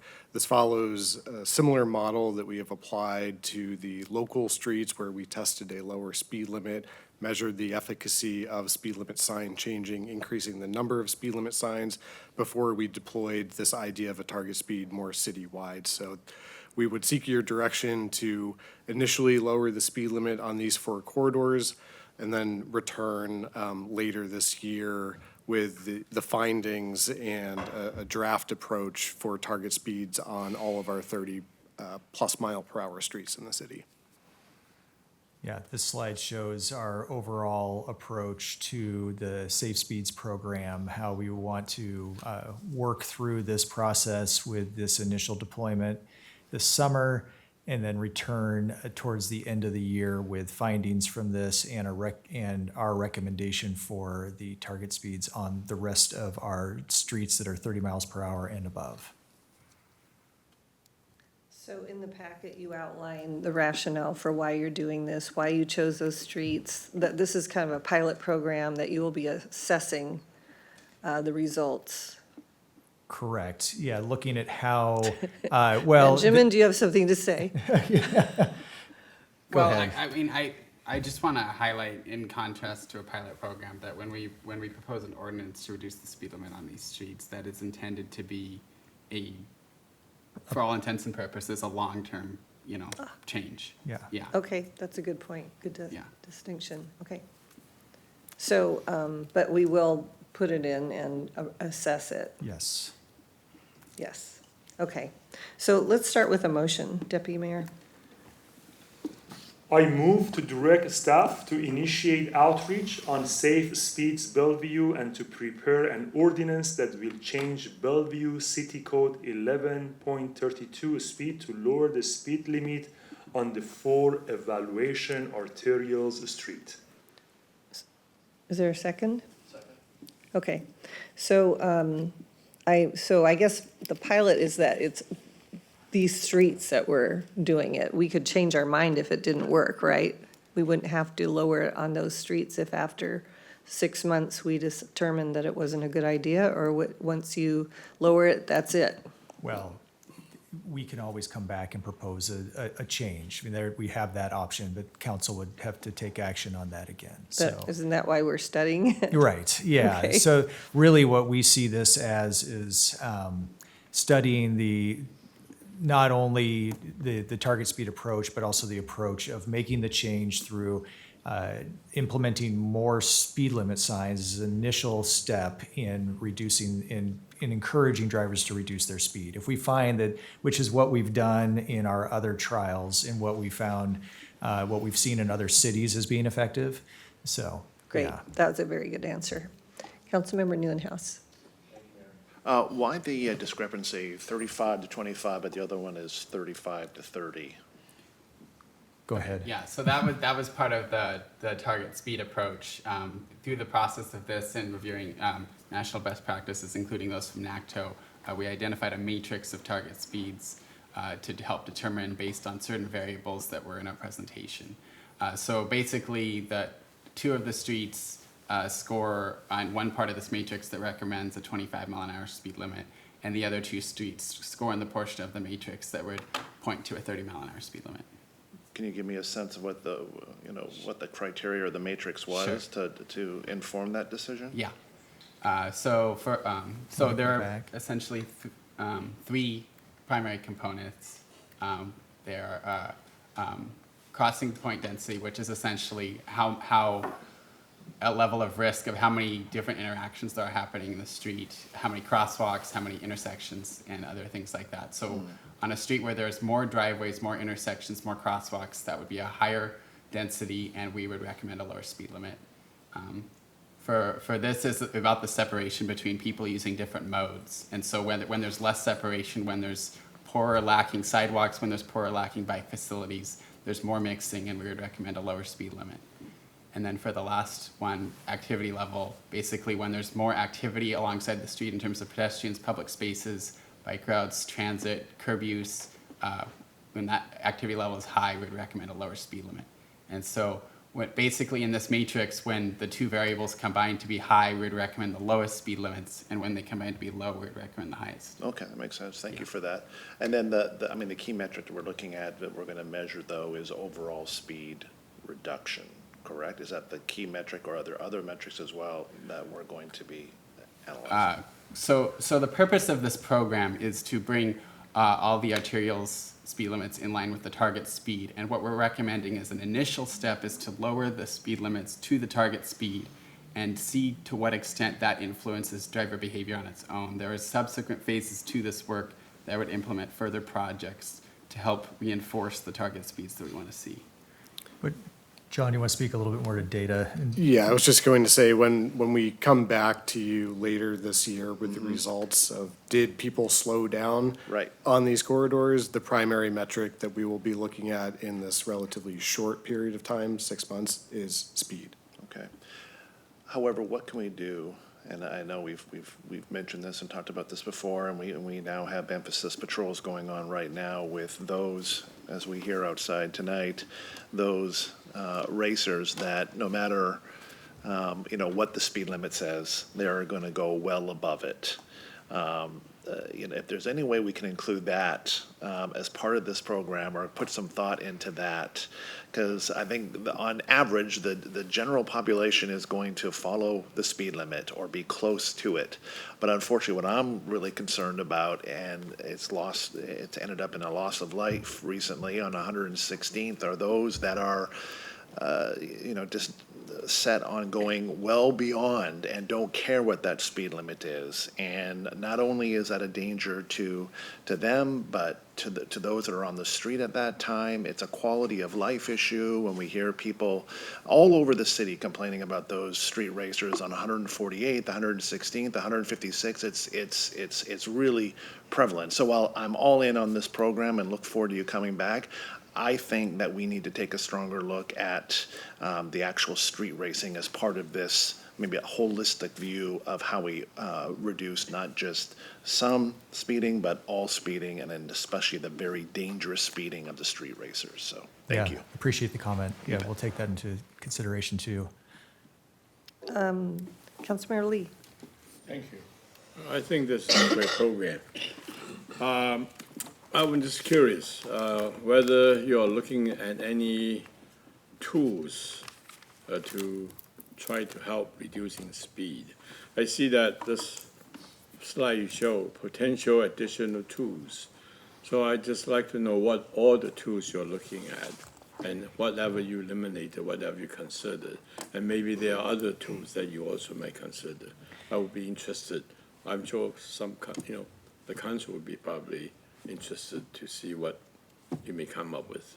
A different situation, different neighborhoods, even though you decided on certain roads, but the roads might give us some ideas, but there may be other potential tools that you might be willing to look at. Yeah, so we did in the agenda memo, there's included in the council library element, there was our speed management plan report that we did a year ago, which did look at what type of mitigations or we would use on arterials. We have a long history of doing traffic calming in neighborhoods, and but this was our first look at what are some new ways we could do it on arterials. So we do have some ideas, and certainly we'll look to those as this program develops. Yeah, we would like to have you share with us. Sure. Thank you.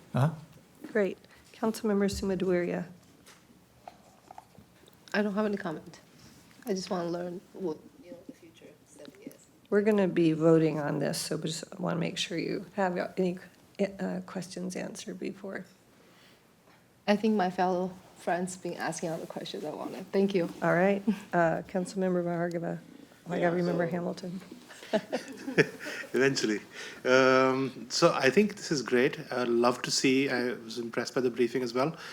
And I actually stated this in the briefing as well. I would love, this is a great opportunity, and I'm a firm believer, you never learn on something that you don't measure. So if you're only measuring the change in a speed limit and the number of signs you're posting, but you're leaving out the opportunity of a 6-month experiment that's going to look at variability and conditions across these different segments with traffic calming on all of these things that you talked about, which could be differentiators in terms of the actual outcomes that you get in reducing fatalities or serious incidents. that we should create this measurement process through this experiment for 6 months, so we know that speed reduction may be one driver, but traffic calming measures could actually work better or less so, depending on the segment which you study, or the ideas of multimodal splits are more impactful or not. So it becomes a multivariable experiment rather than just a single. I would really encourage you to consider that, because we're putting in the time to measure and experiment, and I think it's a great opportunity to do that. So, but generally broadly supportive of the idea. Great insight. What are you saying? Time, so if you're going to limit us We're to 1 not, minute. we're going to finish this. Okay. Council, I'm sorry, Councilmember Hamilton's Yeah, next. yeah, just 1 minute, Councilmember Hamilton. Your time. Is you, hello, He's already Dave. gone. Okay. Councilmember Hamilton had to leave the meeting, so he's no longer. Oh, yeah, I bet he did. Okay, Deputy Mayor. Thank you.